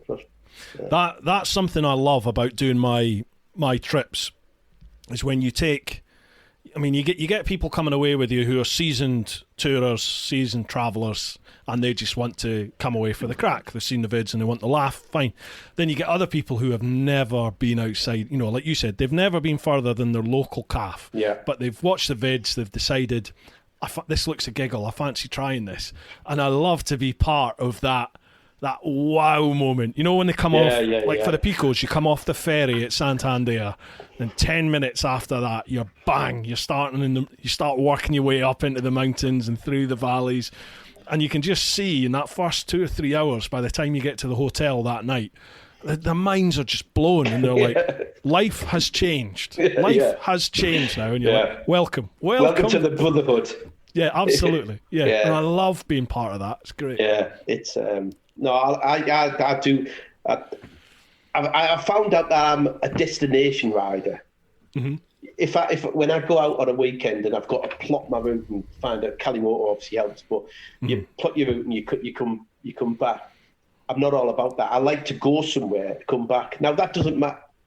That doesn't mean it doesn't matter if it's Scotland or London. That's fine. But I do prefer having a destination rather than just a. But on the other hand, you can't be just ending up somewhere. And but I do. I think I do prefer riding with people and experiencing it and sharing it. I think I prefer that. But more often enough, I'm just out exploring my own, which I'm perfectly happy doing. But it's. I used to be all about. I was a destination rider, and it had to be the farthest destination. It's like when Where we can I get started. to? Yeah, it's like. Well, 300 mile, 400 mile. No. 600-700 miles. I want an 18-hour day. Let's go as far as we can. And that is totally flipped round now. And I'm much happier doing 100, 120 miles. If it's tight, twisty mountain stuff, you can stop, you can have a laugh, you can enjoy yourself, get off the bike and take some pictures and vid. You can just chill. And I'm much more about the journey now, rather than I couldn't care if I didn't know where I was going anymore. I just keep going, and when I want to stop, I'll stop, and that'll do me. I'm perfectly happy with doing that now. Yeah, it's weird, isn't it? How your tastes change. Yeah, Richard's got this cafe. I don't know if you will have heard of it. It's the Grindeful Cafe. It's like So every now and again on a Sunday, I'll get up at 7. Well, leave at 7. 2 hours, bang, motorway all the way there, and I'll get there for 9. But once I'm there and I'm chatting, I'll spend 5-6 hours getting home. Nice. But it's just once I'm there, that's it. I'm fine. I've arrived. But to get home, I do not want to sit on that motorway again on the way home. I will take every other route possible to get home. Yeah. But all day, all night if I have to. But I don't mind getting there. But I don't want to do the same coming back. No, same. Motorways have got a time and a place, haven't they? Yeah. Yeah. Like you said, when you need to eat mileage and you've got time constraints, motorways do the job, don't they? But yeah. since I found that Kalimoto, I like nothing more than either hitting a random route or, just wherever I am, whacking home. Yeah. Both plot me a route. You know what Kalimoto's like. Sometimes it takes you down those little tracks, and you're like, my God, this is a goat track. But sometimes you just find yourself in places, don't you, that are literally a couple of miles from your house, and you're like, I never knew this existed. I guess because I've explored this area where I live a lot over the years.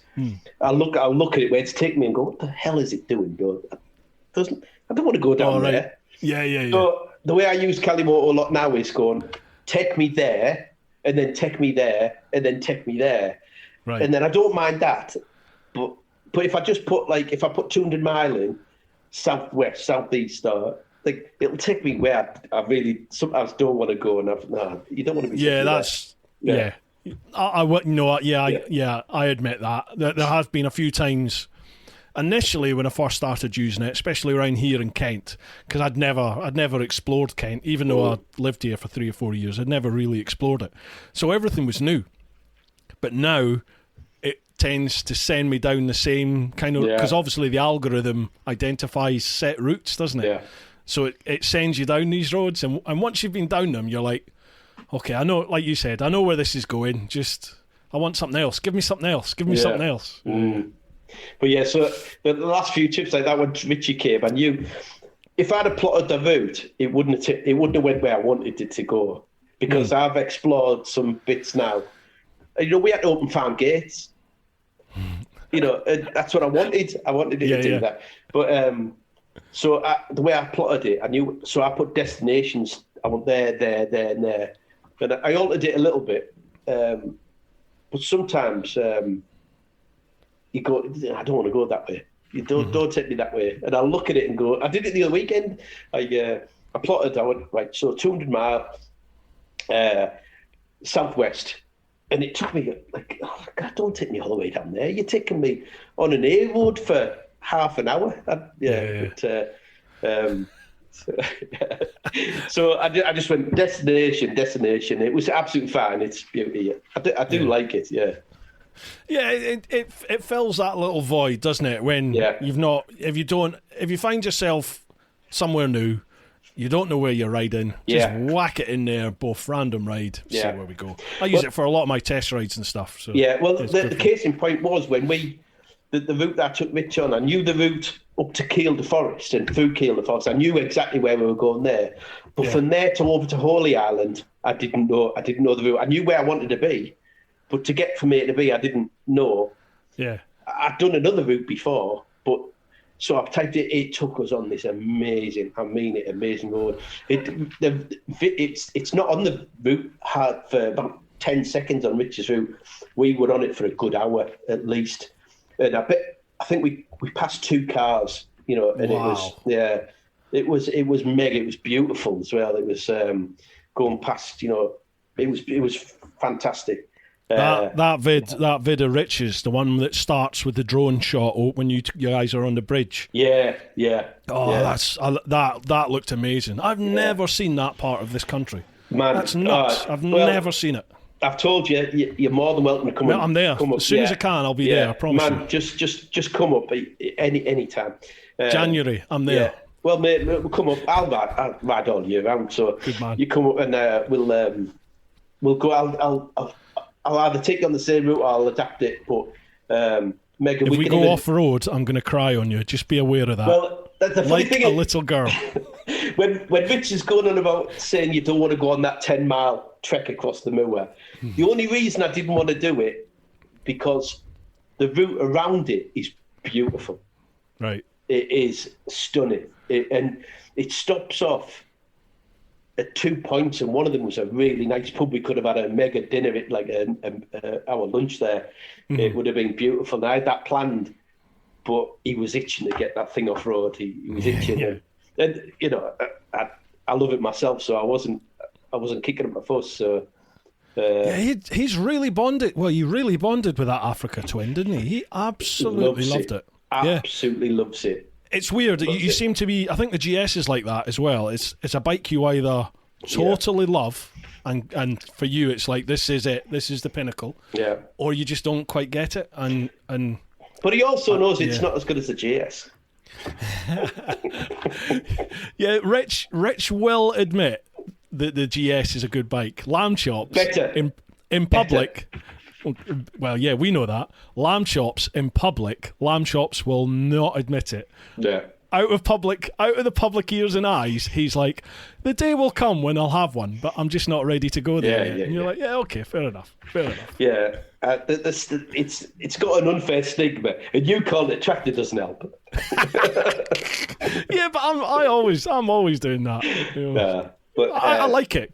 Yeah. I like doing the track days on it because it's it's a bloody capable bike. That really capable. Yeah. Bike. Again, going back to Toll, but me and Linda, we were scratching. You've done it, haven't you? You've been there and done it. Yeah. It's we were going some in 45-degree heat, mind you. Honest, man. Wait till you go to Morocco, man. Some of the roads in Morocco are like GP standard. They are fantastic. Some of them are worse than some of the UK off-road stuff, but some of the roads are the Tizi and Chica Pass. Oh, he's bound to take you on that. I don't plan on spending much time on tarmac in Morocco. You've got to do Tizi and Chica up in the Atlas Mountains. That's with the cafe at the top when you come down that. Yeah. Mate, it's phenomenal. Phenomenal. Yeah. I know. Go back to our mate Simo. He's doing it next year. He hasn't invited me, by the way, but he's doing it. But you're going anyway. He doesn't know it. I'm just going to turn up. Yeah. Nah, Simo's a good boy. You'll probably do it, won't you? Yeah, he's a great guy, yeah. Bob, apology. I think we've answered your question, mate. What can we do to get youngsters in? It's just that's the $1 million question. Just got to make it trendy. But it's weird though, isn't it? Because as you said, in Europe, biking is very much an accepted thing for the youth. People just they get on mopeds, and from mopeds they go to smaller bikes, and then they go to bigger bikes, and blah blah blah blah blah. Well, in Spain, I don't think it is. I don't think it still is, but it used to be. If you lived in rural Spain and you had to go to school, a 13-year-old, you were allowed to ride a moped to school. Yeah, because you see them, don't you? I don't think they've even got lids on half the time. I'm not too sure if that. I think they might have changed that now. I think I think the Green Brigade have got involved, but it used to be that if they lived rural, they could ride the scooters to school. But like I say, I think it's changed. Over here in the UK, it's the testing situation's ridiculous. So I understand the reasoning behind it, the logic behind it, as in, it's like a tiered system when you're young because bikes can potentially be very dangerous, but so can cars. Yeah, you can pass a car license at 17, and if you've got the money, you can go and buy an an R8, jump in it, and off you go. Yeah. So what's the difference? What is the difference? Yeah. I just kind of think if you're that mentality that you're going to, having no experience of riding a bike, you're going to jump on a 1000cc sports bike and twist the throttle, then for me, it's Darwin. It's just a Darwin moment. 100%. Bye-bye. Yeah. Ta-ta. Yeah. It's your own stupid fault. Yeah, definitely. But how many people are going to do that, realistically? How many people jump on a bike and just go, wah, unless you're 5? Yeah. You understand consequence, surely. By 17, 18 years of age, you understand actions have consequences. So I think that needs to be addressed. And I think the insurance is just insane. Insurance is just ridiculous. But there's a reason it is, isn't it? It's got to be paid for. I mean, even our age, the insurance. Oh, God, I mean, I jumped from my 850 to the 1250. And my insurance that I was with... oh my God! I went to B Moto in the end. I can't remember who I was with, but I phoned B Moto and spoke to them, and it was something like £800 less than what I'd been quoted. 800. Oh man, it was. Isn't that insane? Yeah. Bear in mind, I do have 2 bikes on the policy, but it was just phenomenal. and they were just saying, "Oh, well, you've bought this bike; it's worth X amount of money. This is the price." I was like, "It's not. It's not. You're just quoting. You're just picking a number out of the air and telling me I have to pay it. Well, I don't. Yeah. I'm going elsewhere." And, yeah, absolutely. Yeah, so it's but insurance, my God. But you've got to shop around. You've got 800 quid difference. My insurance is not a lot. It's a little bit more, obviously, having my bike and having the toys that I've got on it has bumped the price up a little bit. But oh, mate, mine is ridiculous.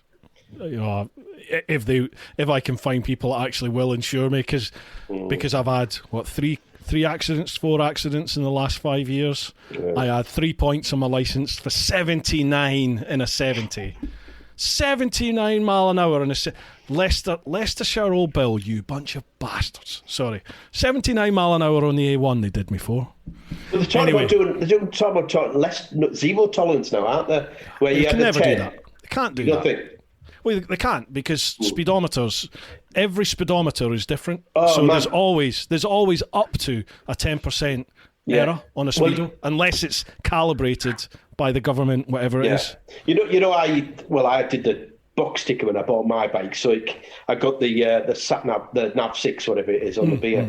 Literally just went tick happy. So I'll watch that when I'm travelling. That's what I used to use. Yeah, and it'll say 70, but my speedo will say 74, 75 mile an hour. Yeah. You know, that's the thing. Or vice versa.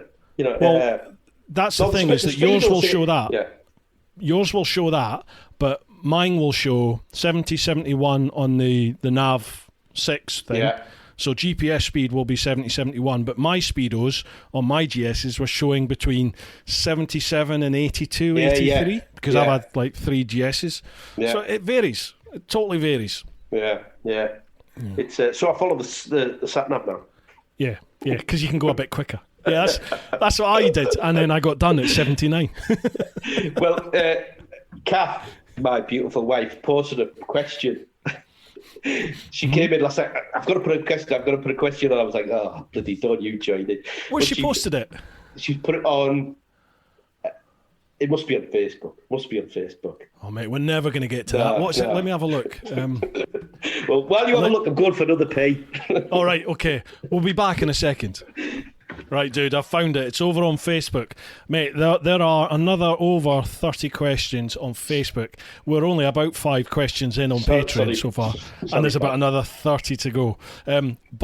Bob Holly says, Bruce, when this COVID crazy world finally straightens out and you get stateside, let us stateside clan members know so we can meet and have a ride out.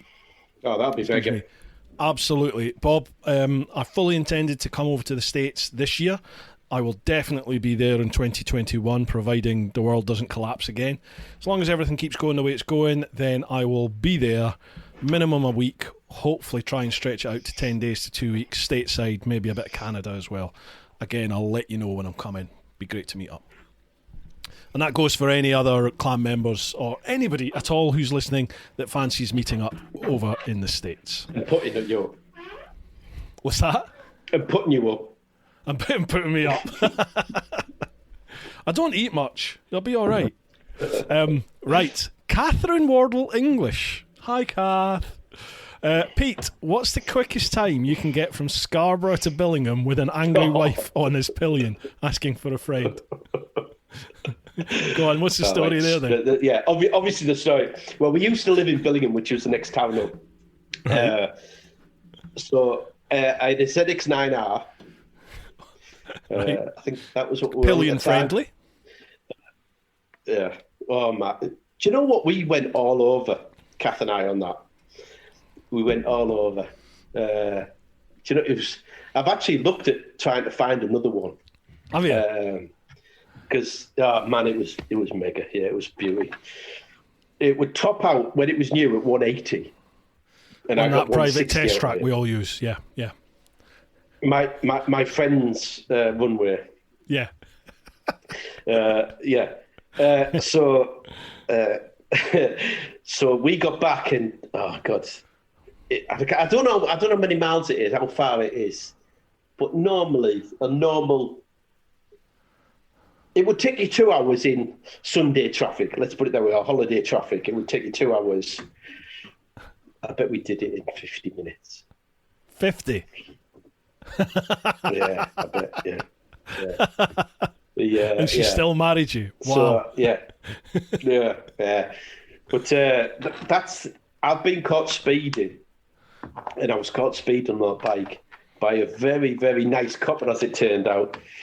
127 I was doing. Yeah. On a public road, obviously, on a private road, obviously. He got me at 99. Oh, he's good. Good lad. Good lad. And Kath was on the back. What? He actually got you at 199, or did he say, I got you at 99? No, let's not say anymore. Yeah. Let's not say anymore because, unfortunately, there are arseholes out there that might make a big deal out of these sort of things. So, I all received. Sorry. All received. Cut that. Nah, we'll be all right, mate. You don't need to cut it. Yeah, don't need to cut it.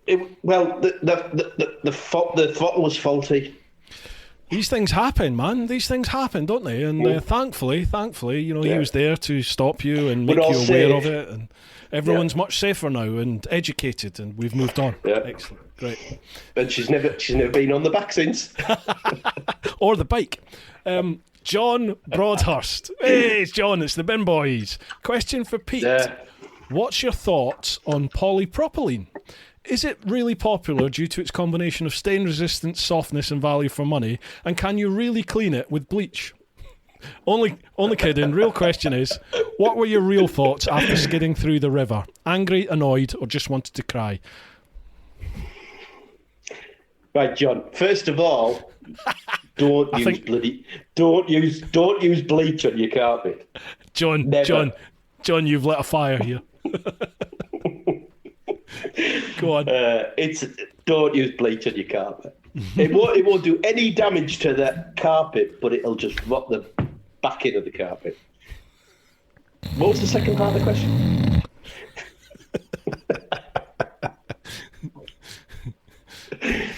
What was the second part of the question?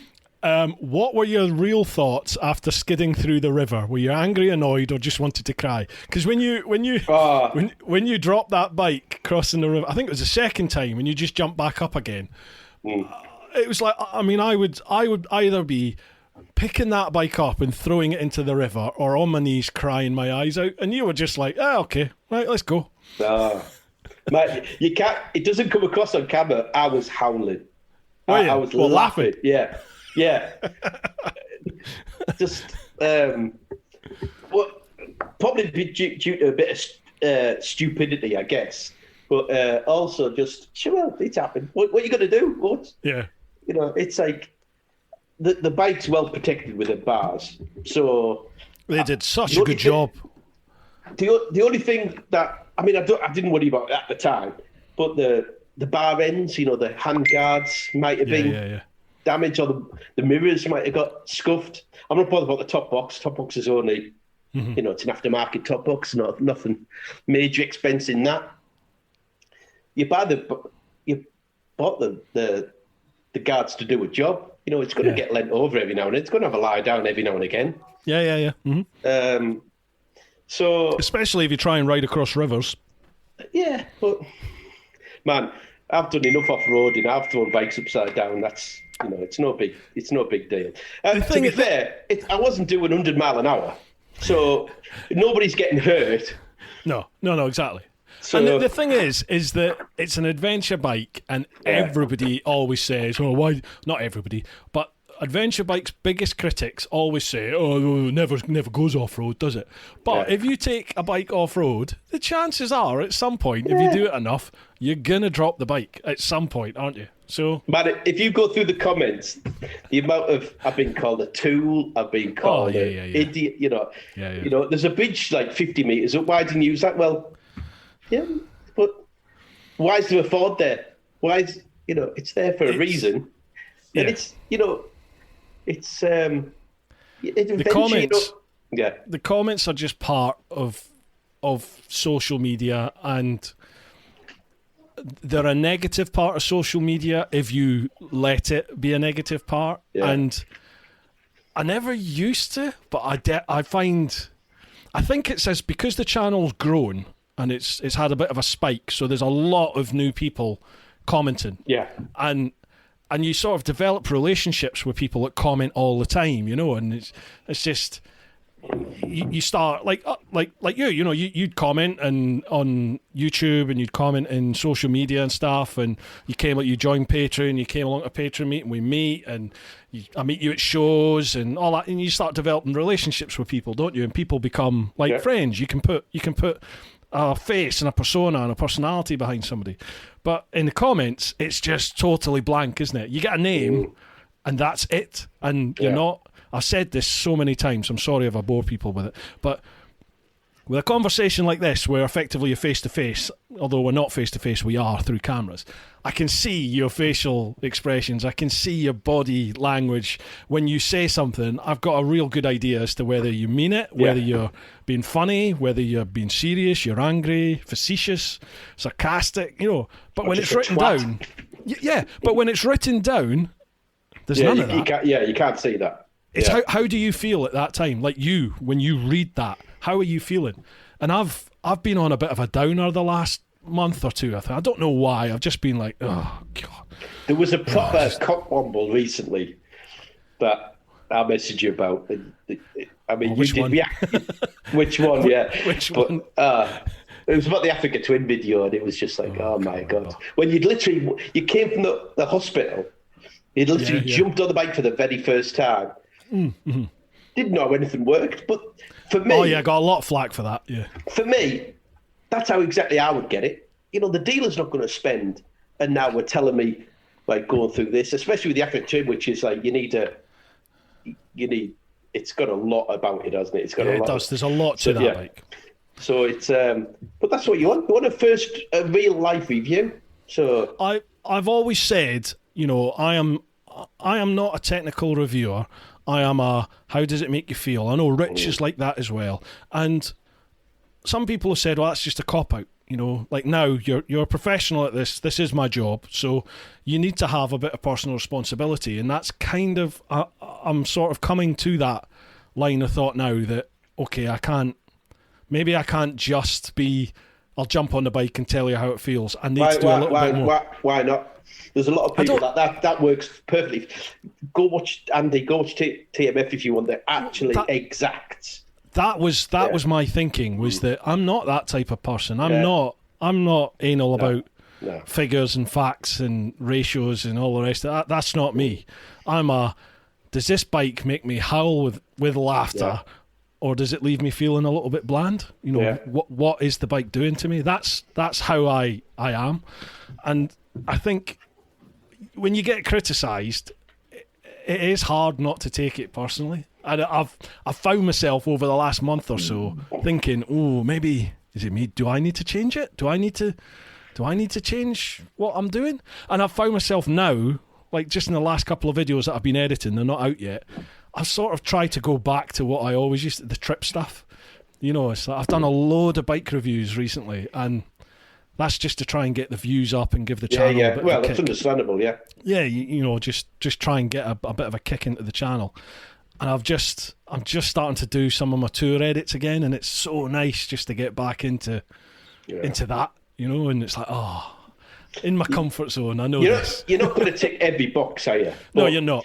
But the people who enjoy your channel, like myself, if you know, we enjoy it for a reason. You know, and you know, there's going to be some people that don't like it. But hey, if you can't afford to lose a few, there's something wrong in there. This is the thing, you know, the numbers. At the end of the day, numbers mean effectively nothing, really, do they? You know, and like it helps to have a big subscriber base, a big following, but it also really helps to have a very engaged community around you, and I'm lucky that, you know, I've got that. So bike and family. Yeah, sounds corny, doesn't it? But it's just like one big sort of biking club, isn't it? But until the shit hits the fan, like we did with Chase last week. Oh mate, poor bugger! Fucking hell, on it, unbelievable. Bugger. I messaged him actually and just. I mean, poor guy, he's over 1 million subscribers, and YouTube are still like, You Do you know they what? pulled it again. The second time they pulled it again. The biggest thing for me is, like now we don't have a photo album, do we? We don't. Everything now is on your phone. Everything's on the phone. Every photo that I've took in the last 10 years is on my phone or in my laptop or whatever. YouTube, all your content is there. It's probably nowhere else, is it? I do keep hard drives, yeah. Yeah, so, well... But I know plenty of people that don't. Plenty of people that just delete. Mm-hmm. But can you imagine? But not only that, but on your hard drive, it's not all the interaction that's been in that. Is there none of that? All the comments and everything that's there. Yeah, so it's... I mean, that was my first thought of not only just losing the channel, it was like, my God, you've lost 10 years worth of all that interaction, all that content. My God, it just... And it's not just losing all that stuff. That's the guy's, well, same as me, but he's on a much bigger scale. That's not only his livelihood, but he's got a team. He's got a team of 4, 5, 6 guys. Yeah. And it's like, that's everybody foobarred here, unless he can get this income stream coming again. It does prove I'm vulnerable. My first thought was like, obviously you being full-time at this, and I thought, it must make you think of, this is, it's shit. It can be pretty massively, serious. But you cannot. I've always said, and I was always told, and I live by it, that in this game, in the YouTube game, you cannot rely on one income stream. Mm-hmm. You need to have multiple strings to your bow. I certainly do, because I don't make enough off of ad revenue. Yeah. I hardly make anything off ad revenue, so I don't make enough to live off of. Well, I think, in all honesty, I can probably pay the managing agents for my flat off of what I earn off ad revenue. My income comes from Patreon, it comes from merch sales, it comes from the tours, that's gone, it comes from my sponsors, all this sort of stuff. And then you get flack from it. Like, I've got some sponsors for the podcast. So, I read out a sponsor ad, 3 or 4 ads at the start of the show, and someone said, it took me, I'd been listening for a day and a half and I hadn't got through the ads yet. And I was just like, it's a 1 minute ad. This costs you nothing. It's a 1 minute ad. That's all. Skip it if you want to skip it, Yeah, that's it, The beauty is, if you're not watching live, you can forward it if you had to. Yeah, I know. It's like, you're just like, for God's sake, that's 40 quid in my pocket. Jesus Christ, give me. You've got to put a roof over your head, haven't you? No, and for me as a subscriber, Patreon, that's your living. That's your living. This is how you make. How do we make our living? We make our living by doing what we need to do. You have to make your living by doing what you have to do. I kind of very much take the opinion with Patreon in that I don't expect people to invest in me in the channel for nothing. I want to give something back. So whether that's early access, whether that's meetups, whether it's content that you're not going to get anywhere else, live streams just for us. It's all this sort of stuff. That's what I want Patreon to be. Coming from my side of the table, as a Patreon, I've had this conversation with somebody today, in fact, and I found myself having to not justify why I do it, which I found very easy. I just said I get a lot more for the amount that I contribute every month. I feel that I get far more back than that little outgoing on a month by you telling me what's coming up. Are we going to have a meet-up? There's this trip coming up, we're doing this, there's this bike review. I don't feel like I'm getting something quicker than somebody else, although that's potentially what's happening, but I just feel like you're interacting with me personally, and you're saying, Pete, this is what I'm doing, which it feels like, for the little contribution, feels brilliant in my opinion, and it's... if anybody's thinking about being a Patreon, it's like, for the little it costs, I think you get a lot back from it. Personally, I do. So that's nice to know. I do feel there's so much more that I want to do on Patreon, but it's just not been possible yet. I mean, look at what we're living in. It's shit, isn't it, at the minute? So. Yeah, the meetups was a biggie, and we managed one. It was it wasn't a catastrophe because we all had Everyone seemed to have a great time, apart from the pheasant and that poor bugger that I rear-ended. But, you know... But even the Land's End trip, you know, that... Yeah. You know, look, exactly. by you post on Patreon, which is, you feel like you're part of the team, you're sort of like saying, right, this is where I'm going to be, I'm going to do this, right? I'll come down, I'll ride with you for half an hour, I'll ride you for 3 hours. Yeah. And I want to do a lot more of that. I want to do that all around the UK and just, you know... I'm coming up to Hull, I'm going to York, I'm going to Blooming the Lakes, I'm going all over the place. Just let's meet up. Yeah. So that's the idea behind it. And I'm trying to get the old live stream up and running, like the old Patreon only live stream type thing as well. So we can. Can you imagine the questions on that live? Absolutely, yeah. There's no hiding, is there, when it's live? There's no hiding like this, but you know, at least you have that safety net that maybe we could just not when it's live. No. Right, next question. Matt Rowe Designs. Hi Pete, if you lost in a soggy biscuit competition with Tosspot, Chop, Sticky Vegas and Wee Man, I think Wee Man's TMF, isn't he? Whose custard cream would you nibble on first and why? Oh wow. Hang on. First of all, is soggy biscuit competition euphemism? Something. You know what a soggy biscuit No. See, you must have gone to a good old comprehensive and not a public school, private school. Yeah. Soggy Biscuit is a sort of private school stroke rugby club type game. Okay. Where you get some gentlemen to stand round a digestive biscuit or biscuit of choice. Oh, don't go any further. And they entertain themselves over that biscuit. And the last one to complete has to eat the biscuit. No, not a chance. Not on this planet. I think it's like a marine para kind of game as well. Yeah. Oh my days. So, Pete, which one of us? And why? We're all waiting. Can we get back on the subject of like girls and things and bikes? Is that's your one and only pass? If you take it, that's your one and only pass. I'm a northern bloke who, you know, I dress to the right, and that's as all you're going to go. I think he's passed, Matt. Sorry, mate. And by the way, talking about Wee Man, there's a photo of me, you, Richie, and Andy. At Wildbad. Andy is 100% on his tippy toes. Mate, he was tiny, wasn't he, compared to everybody else? Yeah, actually, to be fair, he's about the same height as me, to be fair. But he doesn't. He's definitely on his tiptoes. Because he lost a lot of weight, didn't he? He got right into his fitness and everything. Yeah, yeah. And I remember at Wildbad, he was really trim, really cut. Yeah. And he just looked so diminutive compared to big fat old me stood next to him. Well, we've been out riding together in Toro, and we are. Although I'm wider, but as far as height, we're the same height. Oh yeah.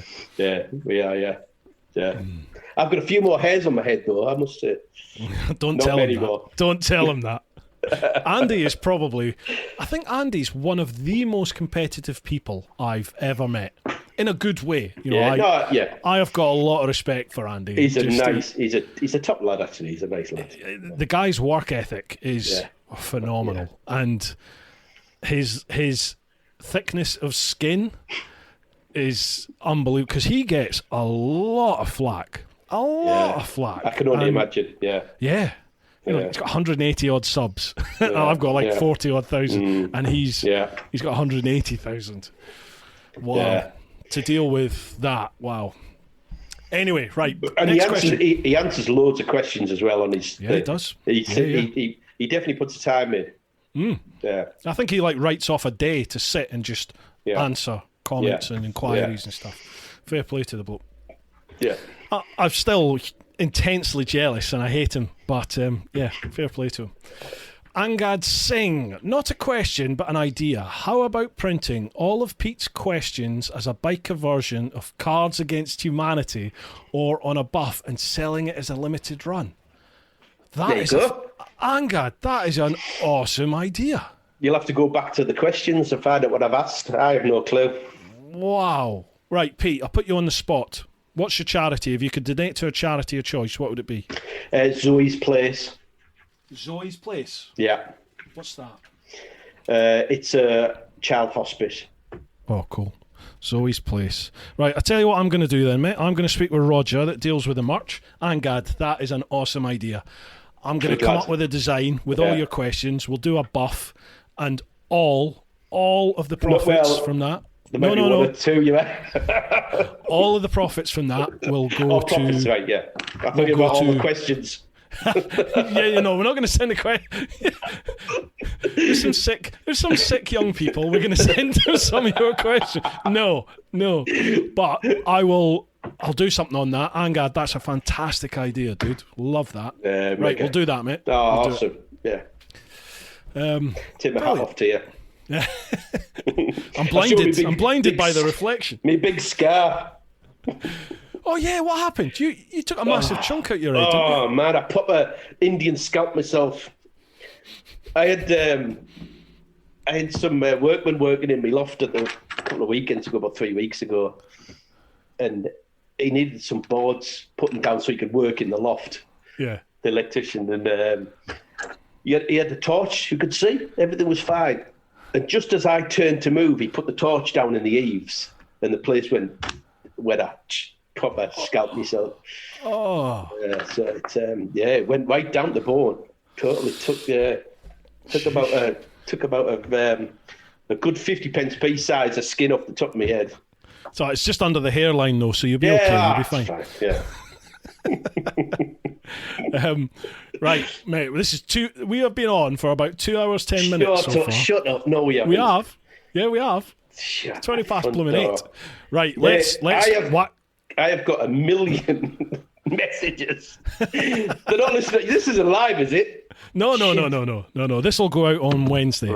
The podcast. Right, let's try and fire through, because we've not even got to the end of the mate, there's so many questions. We've not even got anywhere near the end of Patreon yet, let alone all the other platforms. Right, Brian Young, no question. I just want to say thanks to you, Bruce, and your guests for keeping me going through these dark days. However, this one promises to be off the wall. Keep it pinned. Brian, top man. I'm glad it's helping in any way at all, bud. Thank you. Cheers for listening. Fen Tours. Martin, question for Pete. How do you balance running a successful business, especially in the silly mad 2020, that's kept business owners busy, with getting plenty of time for motorcycle fun? So work-bike balance. How do you do it? Quick as you can, concise, and we'll move on. The wife runs everything. Do as you're told, basically. Yeah, basically. Yeah. No, having somebody that allows me to do it. Simple as that. Yeah, that's it. Simple. Yeah, I work hard. The wife works hard, and I take some time off, and she allows me to do it. So it's give and take. She can go off and do her thing, and I do my thing. Yeah, awesome. We come back to the same. We come back to the same front doors, 4 walls every single night. So give and take. Yeah. It was interesting when I had Chase on here, Chase on 2 wheels, and he was saying that now basically everybody in his team knows that come 6 o'clock. Boom, oh yeah, that's it. Yeah. He downs tools. That's it. I'm done. That's discipline. That. Oh, and it really took me back, because I'm like, I'm still here at 2 or 3 in the morning, 7 days a week. I work all the time. No, I don't work. I'm not complaining, but I'm editing all the time, and it's like my wife maybe gets 2 weeks out of my life a year where we'll go away and do a holiday, and as it is, that's supposed to be now at the moment, but we can't do anything. So she's not even going to get that this year. This kitchen table I'm sat at now, Sundays are the only time we sit and have a meal together, because I'm never home on time. At 6 o'clock, I wish I could, no, I can't. I can't clock off at 6 o'clock every night. Yeah, I was impressed with that with Chase. I really was. It's like that's a lot of discipline to do something like that. Heck yeah. But I suppose you got in his game, you can literally pause it and pick it up the next morning, can't you? Yeah. I mean, he did say that if there's a launch or something that's coming up, or something that has to be done, then you will work past that, and you'll work and you'll get it done. But as a rule, generally 6 o'clock, boom, that's it. Yeah. No, fair play to him. Yeah, definitely. You only start at 6 o'clock. Yeah, 6 o'clock, 6:05, finished. Job done. Yeah, good question, Martin. Actually, yeah, I think that's something a lot of people sort of juggle with, isn't it? Work-life balance. Oh heck yeah. But I have realised you've got to do it. You've got to, because if you just, I did it for years, where work, and it doesn't work. You've got to. You can't. You burn out. Yeah, absolutely. You do. You burn out. Yeah. Right, next one. Paul Jai. After watching you fall off your brand new... It's another one. After watching you fall off your brand new bike twice in one day and laughing it off, what has made you most angry? Oh, my brother. Right, okay. No hesitation. No hesitation. Do you know what? These days, lately, a lot is... I'm a 50-year-old now, okay? Yeah. And when I say the youth, like the younger people, I always think, I'm not old. I'm not old. But now more and more I'm going, the younger generation, I've not got a clue. No. Not got a clue. And unfortunately, I'm in a position where I deal with the public all the time. And the public's getting younger, in my eyes, getting younger and younger. No, yeah, mate, yeah. They don't have a clue. And that sometimes, unfortunately, makes me... It's frustrated more than anything, I guess, rather than angry. But, I guess frustration rather than angry. I don't get angry about anything else except my brother. But no, I don't get angry about a lot, but sort of the younger generation really. I'm the same. It's you're left a little bit gobsmacked a lot of the time by people's attitude, and I find myself questioning myself sometimes, thinking, is it me? Am I just outdated? Am I wrong? Or yeah. Do you know, like people's priorities about certain things, and I'll give you a story. They won't watch this, so it'll be fine. I had a job recently where... Why not?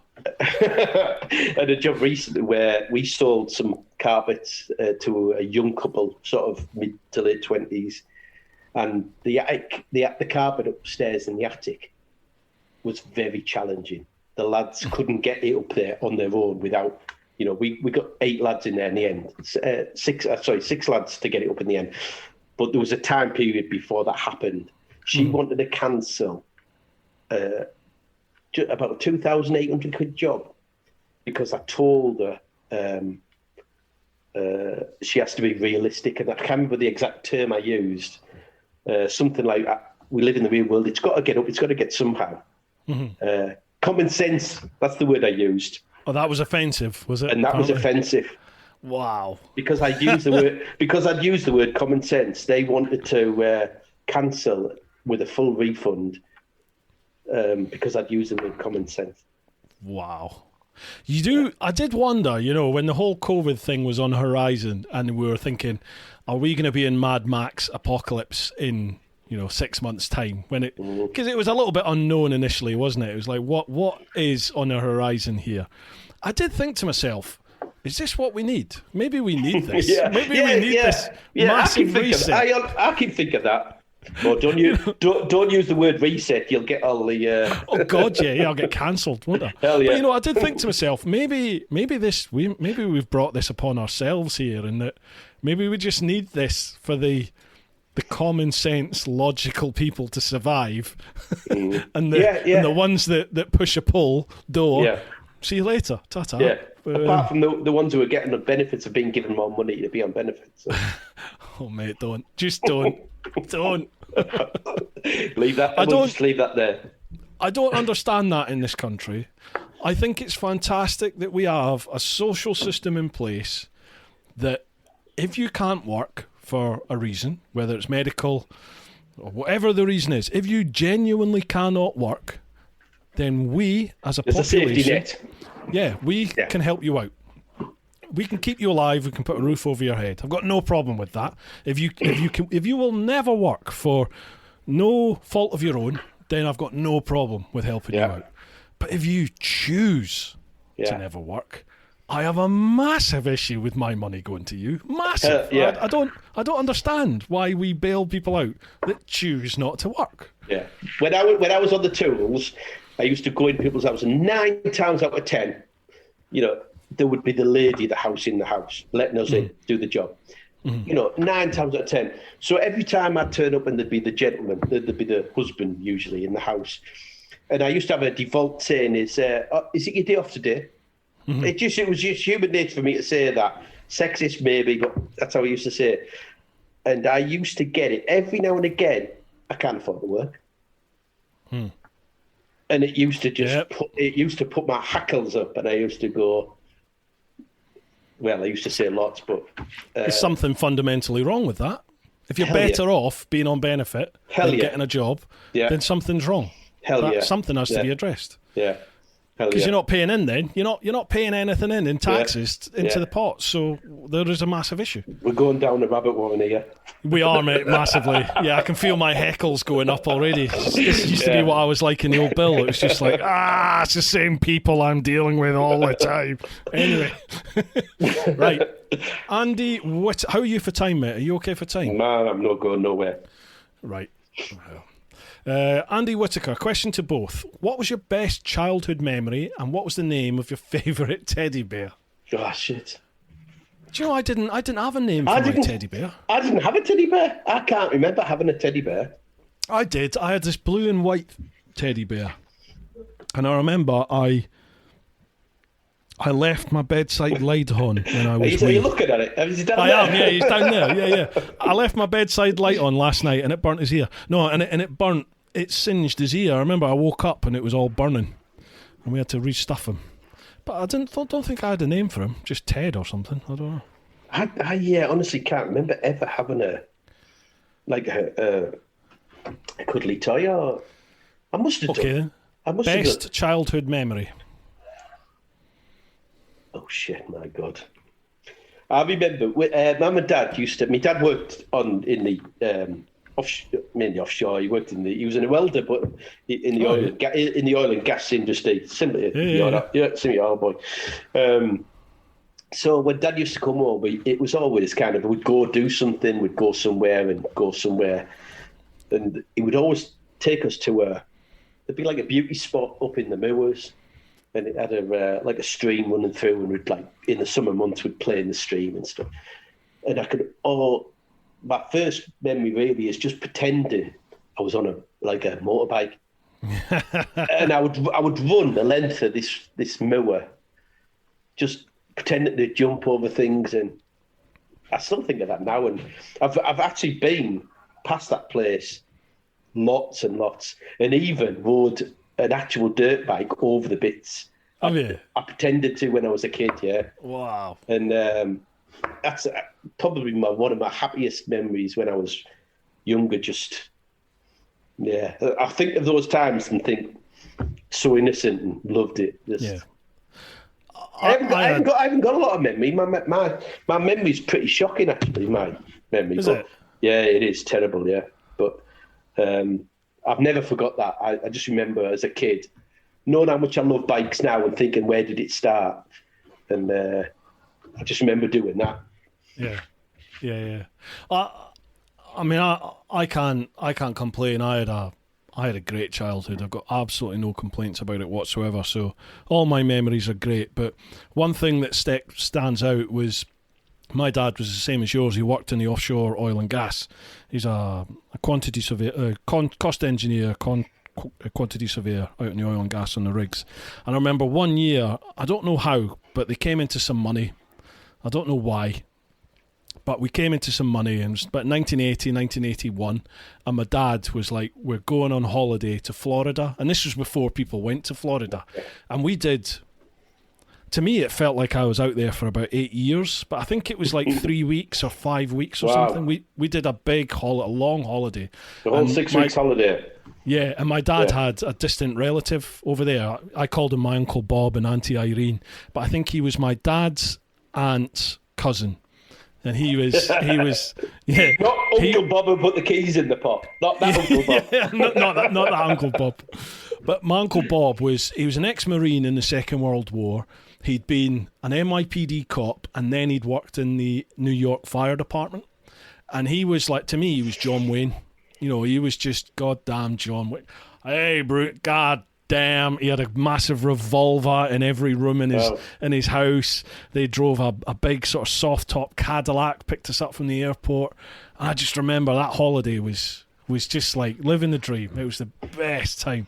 I learned to swim in their pool because my brother and I got up really early one morning before all the adults, and my brother was like 4 or 5 years older than me.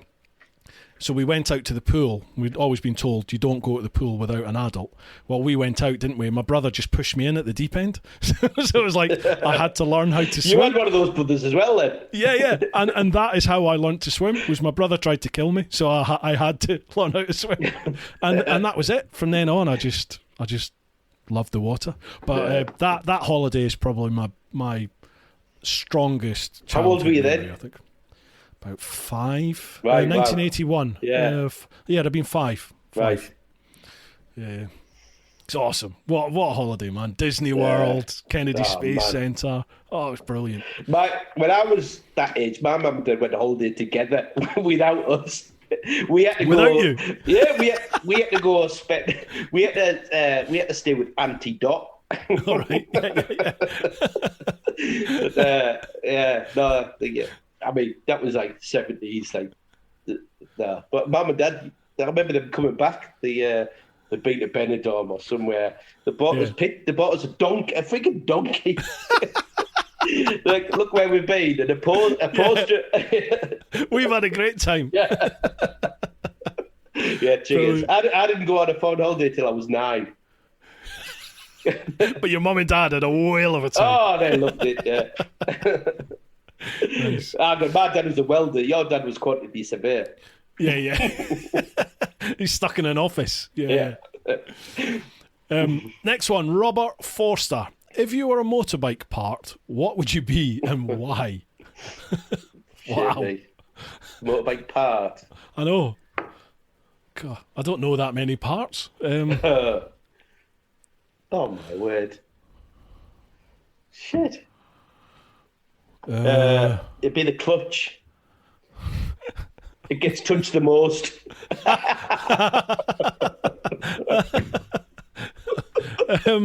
Oh, blimey. God, I can't even think. All I want to say is a saddle, but I'm trying to think of whose saddle I'd want to be. Sheesh. Right, Robert, I'm going to use my pass on that one because I just can't think. You're entitled to that one. Yeah.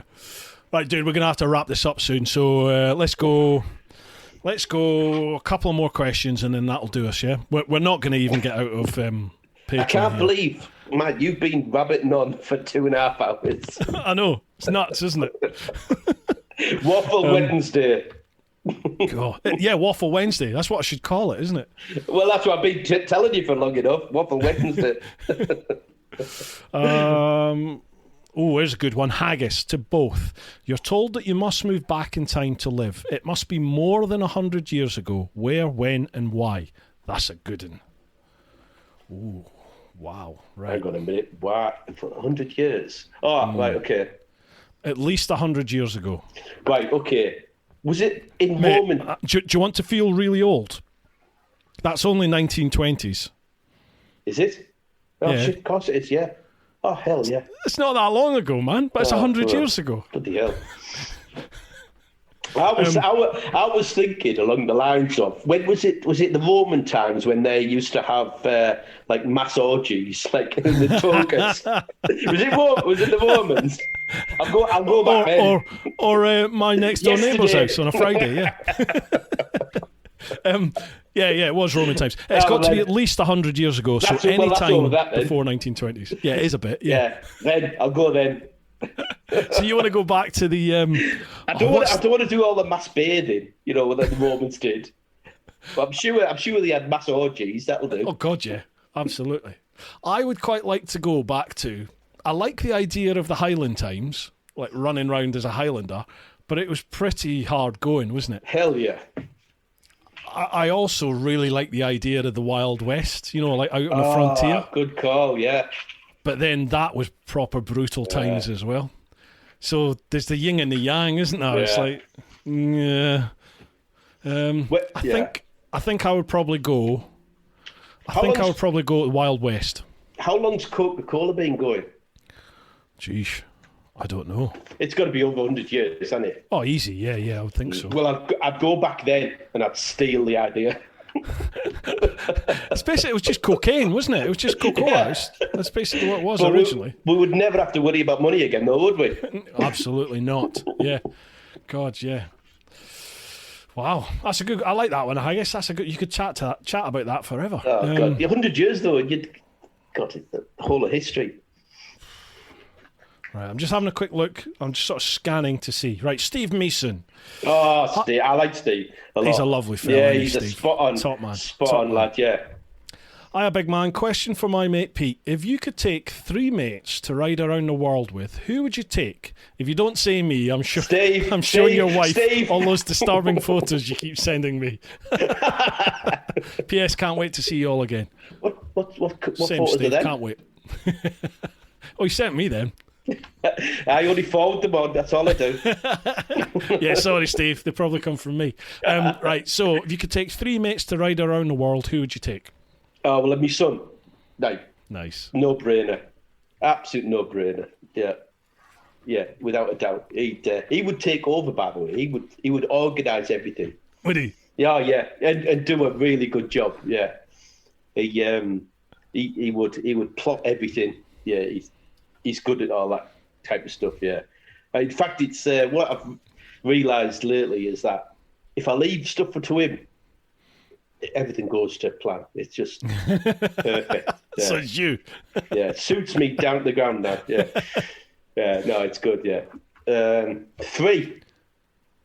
Yeah. Okay. Well, I need somebody with a bit of experience, so you, I guess. Although you prefer doing it solo. No, I wouldn't mind. With the right people, I wouldn't mind doing a trip. It's got to be picking the right people, though. That's the thing, isn't it? You spend a lot of time with somebody.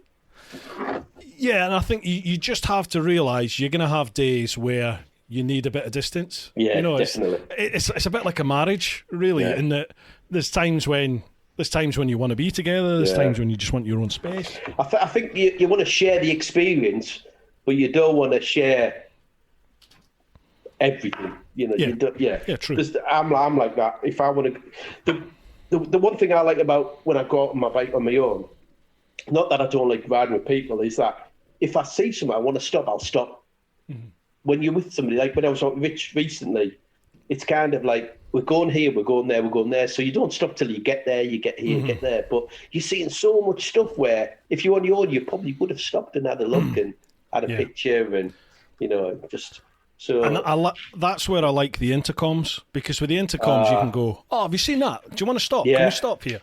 Because otherwise, if you haven't got that communication, then it's just, you get to the place and go, oh, I wish I'd stopped. And then the other one goes, oh, did you see that place? Yeah. Oh, that would have been great to stop. Yeah.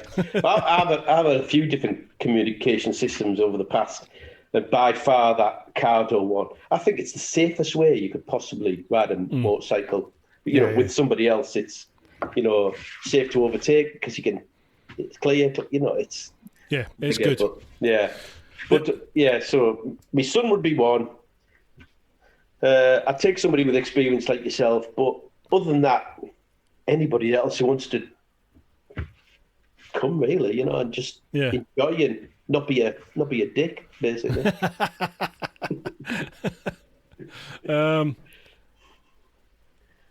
Yeah. Okay, well, that was just for you, so I don't need to answer that. No, bollocks to that. Brilliant. No, you've got to do that. No. Steve said it's for his mate. Hey, Steve's a patron, you've got to answer. All right, if I had to take 3 mates... that's for you, Steve. Definitely my son, same as you. Definitely my son.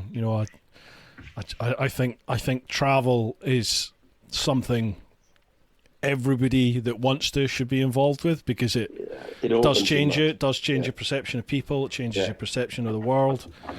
100%. So my boy. Who else would I like to come with me? My mate Turner. Yeah, my mate Turner, he helped me massively in the build up to my round the world trip. He's the ideas man. He'd come up with all these different ideas to try and, raise awareness and get money on board for charities and all this sort of stuff. Like Turner worked probably as hard, if not harder, than I did in the planning for the trip. So I would like to. Is he a biker? Does he ride? Yeah, he does. But he's another one he's got two young lads now. They're God, how old? I think. They're between, I think, about 8 and 10 now, 8 and 11, right. His kids. So he's definitely had his riding restricted for about the last 10 years, really. So it'd be good to take him away on a trip. So Turner, the boy, and who else? God, there's so many people I would love to take away. But I would like to take.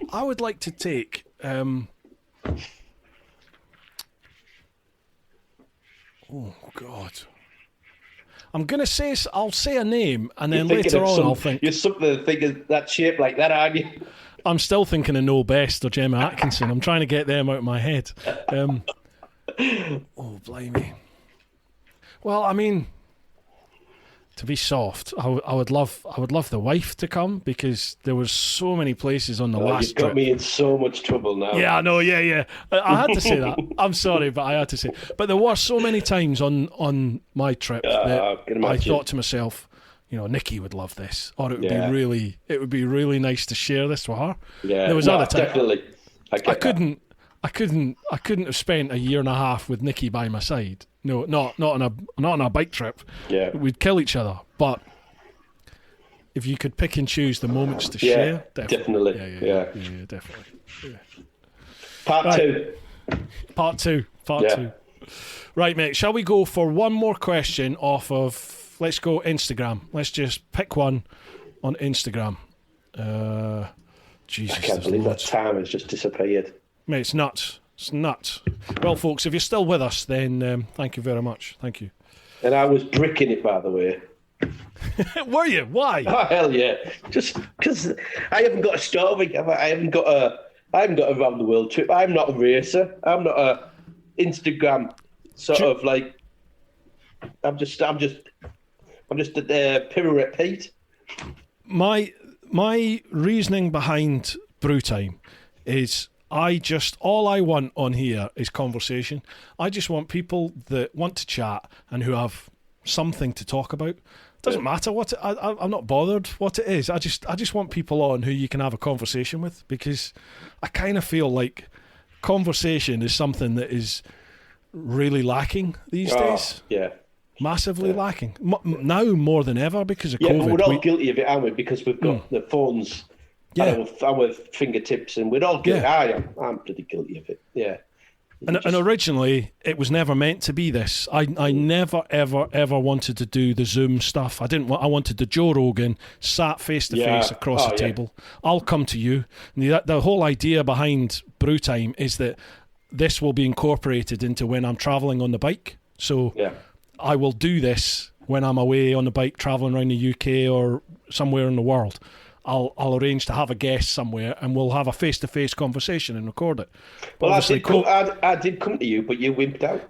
I did. Yeah, I'm sorry that I was hospitalised, Pete. I really am sorry. I'm weak. I'm sorry. So weak. Right, last question. There we go. This is on Instagram, TeapotOne Insta. RS Stampf XRD. He said, what is his inspiration for his weird and wonderful questions? Oh, you picked this question. I did. I just saw it. I haven't got one. It's as simple as that. It's just. You must do. Right. Okay. So when you first started, there was lots of questions, as in, what's your favourite bike? If you could only ride one bike for the rest of your life, what would it be? Yeah. And I'm guilty because I've asked, 5 bikes in the garage, all that malarkey. And I just thought I cannot remember what the first question is. Actually, I did try and find out what it was. It was a corker. Let's have a look. I tell you what it might have been. What's invisible but you wish people could see? Oh, yeah. Yes. I don't know if that was my very first one. But that is a But it was stonker. one of them. And I did have a little search questions because it's been carried away, hasn't it? This has sort of turned into a bit of a monster. So there was a few that brilliant. But there's no more questions left. There's always questions. Yeah, it's a lot easier to answer them than it is think of them. It really is. I think the beauty of them is that they send you down paths in a conversation. Yeah, that's the idea. I love that. Yeah. That was the idea. I just wanted to sort of thought-provoking, just trying to create create a conversation. Just thought-provoking questions, because we can all answer what's the best bike. Well, we all know it's the GS 1250. So Obviously. that question doesn't need answering anymore. But or the Super Duke R Gen 3. Well, I'd go for the Adventure too, but same engine, but mega. Yeah, I nearly bought it, but I am looking for a small bike though. I am actively looking. Like a 125? Well, yeah, that was the idea. You've bought one, haven't you? I haven't. But there is in my little buy now thing on my phone. There was something that begins with H and ends with D in the inbox. Ends with D. Yeah, Harley Davidson. That doesn't end with D, does it? Harley Davidson. Yeah, ends with an N. Davison. Oh, sorry, HD. All right. Okay. No, Mate, have you ridden one? Have you ridden a Harley? No. Don't. Because if you're thinking of buying one, if you're thinking of buying one, and then you go and ride it, I'll almost put money on the fact you'll buy one. Let me see if I can find the photo of the one that's in my inbox. There. Right. Okay. So, hang on, that's a video. Get that off. Right. So this one. I don't know if you can see this. Right. Kath might watch it. She might have stayed at the very end, so maybe okay. Oh, what's that? Fat Boy. What is it? Can you see? Yeah. What one is that? 1200. I just want something that it's a Sportsner. Okay, yeah. Mm-hmm. I've heard of that one. Yeah. But it's the colours that I want, the black and orange. It's local. It's in my price range, kind of. And I want something I can put my feet down on the floor. Yeah. And if I want to go to see my dad without getting kitted up on the bike and I get you. I totally get you. Harleys, for me, are just this weird thing I can't really explain because there's plenty of better handling bikes. There's plenty of better performing bikes. There's just something about them that you ride it and they just made me smile. And I went from being this sort of adrenaline junkie who needs to overtake anything that's in front of him. I want to feel like I'm going quick in every bend, to someone that's happy just to sit on this machine and thump my way down the road. Yeah. And it just clicked. I just got it. I've got a picture of the 125 I was going to buy as well. Go on. Do you want to see that? Mm-hmm. Oh, wow. What is that? Can you see it or not? Yeah, can. Can you? What is that? Who makes that? Right, so it's a Chinese brand. Come on, don't get off. It is a FB Mondial HP 125 Hipster. Do you know how much it is? 20 quid. Well, it's $3,000 all in. All right. Wow. Which is the price of a... That That is such a Chinese bike name, isn't it? Yeah. Oh, hipster. Yeah. Just a whole load of like numbers and letters, and then. But that is like the one that I Western thought, I'm going to get that. Even if it lasts me, even if I Have you get seen only any half. reviews on it? I don't do that. I just like the look of it. It's probably going to rust in 5 minutes. And but that was the one that I was going to go get. Do it. But I haven't. Do it. But I haven't. I've got to. He hasn't, Kath. He hasn't. He hasn't. I've got a forklift truck instead. He's just bought a new warehouse. Dude. Oh man. Man, that is nearly 3 hours. Shut I think this the is probably. front door. I think this is going to be the longest one yet. No, shut up. It's not. No. Well, I loved it. That time has just flown by. Oh, man. There are so many questions still left. We haven't answered all the Patreon questions. We've touched one question out of Instagram. We haven't even looked. And that was the wife's. that was Kath's. We haven't even looked at Facebook yet. So, do you know what the plainly, Patreons are going to be annoyed that the questions haven't been asked? I know. There's only about half a dozen patrons that we haven't answered. Well, I'll tell you what. I'll come back down. You get the bacon back on, and we can do part 2. There we go. Or Lyndon wants to do one. So let's do it when we're in Toro. Yeah. Let's sort it out. We'll do it when we're in Toro. Yeah, and we'll definitely. have a beer face to face. You know what? Funny enough, that's exactly what we spoke about the other day. Because I said that I told Lyndon, I said, it's about time you did yours. And he goes, well, actually, Bruce wants to do it here. Yeah, I think it would be. I think it would be great to do it face to face. Yeah. Well, let's save it for that then. Yeah, definitely. Yeah, definitely. I think we've got a bit of a delay sometimes. I think it's just happened. Yeah. Sorry, I think I keep talking over you. I do apologise. Right. Are you there? You're there. All right, you're there now. Yeah, it keeps pausing at this end.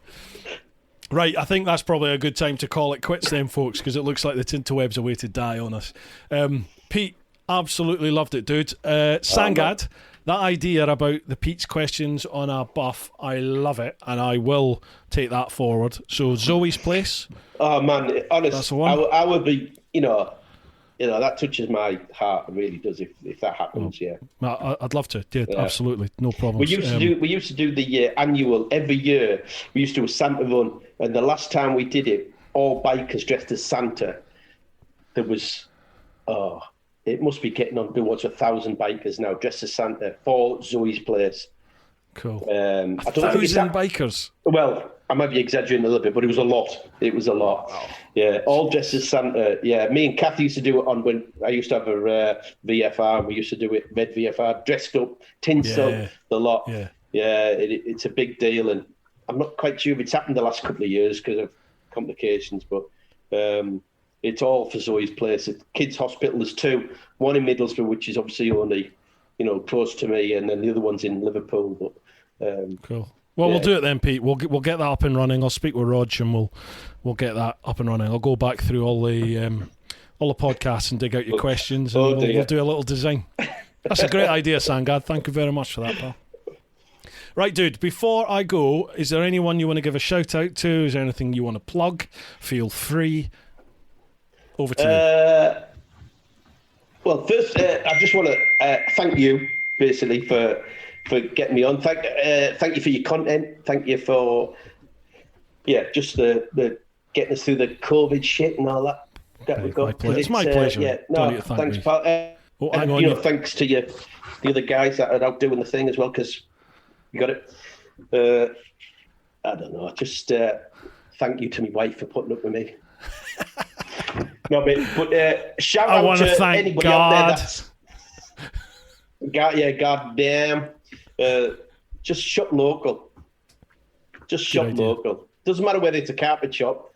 Just buy your groceries local. That's it. Yeah, brilliant. Simple. Loving it. Yeah. Right, mate. Look after yourself, Pete. And thank you so much for all your involvement. It's made the podcast. You've become a very firm favourite in the podcast. People always look for, even the guests look forward to the Pete English questions. So disappointed. That's going to get you now, isn't it? You're going to have to try and beat that all the time now. It's already got me. Keep them coming, dude. Keep them coming, but don't feel the pressure too much. I'll try my very best. Trouble is, everybody's outdoing me now. Never. You'll always be the original. You will always be the original. All right, dude. As soon as this sort of lockdown bollock tier thing is all sorted, and I will take you up on your offer, and I'll come up and we'll go exploring up in the north. Definitely, mate. No, definitely come up. Absolutely. Yeah, you're on. no, honestly, or we'll see each other in Toronto. We've got. Hell yeah. Well, yeah. Or I'll come out with you. Yeah. Cool. Yeah. All right, mate. You look after yourself. Love to Kath and the Fat and Angel and all too. the family. Say hello to Ash and all his family as well. Yeah. Right, folks. Hope you've enjoyed this one. It's been a crack. I can't believe 3 hours has nearly gone by. So look after those at yourselves. Keep on doing your thing. Look after those that you love. But most importantly, live your life. Woo-ha! Mega, dude. Loved it.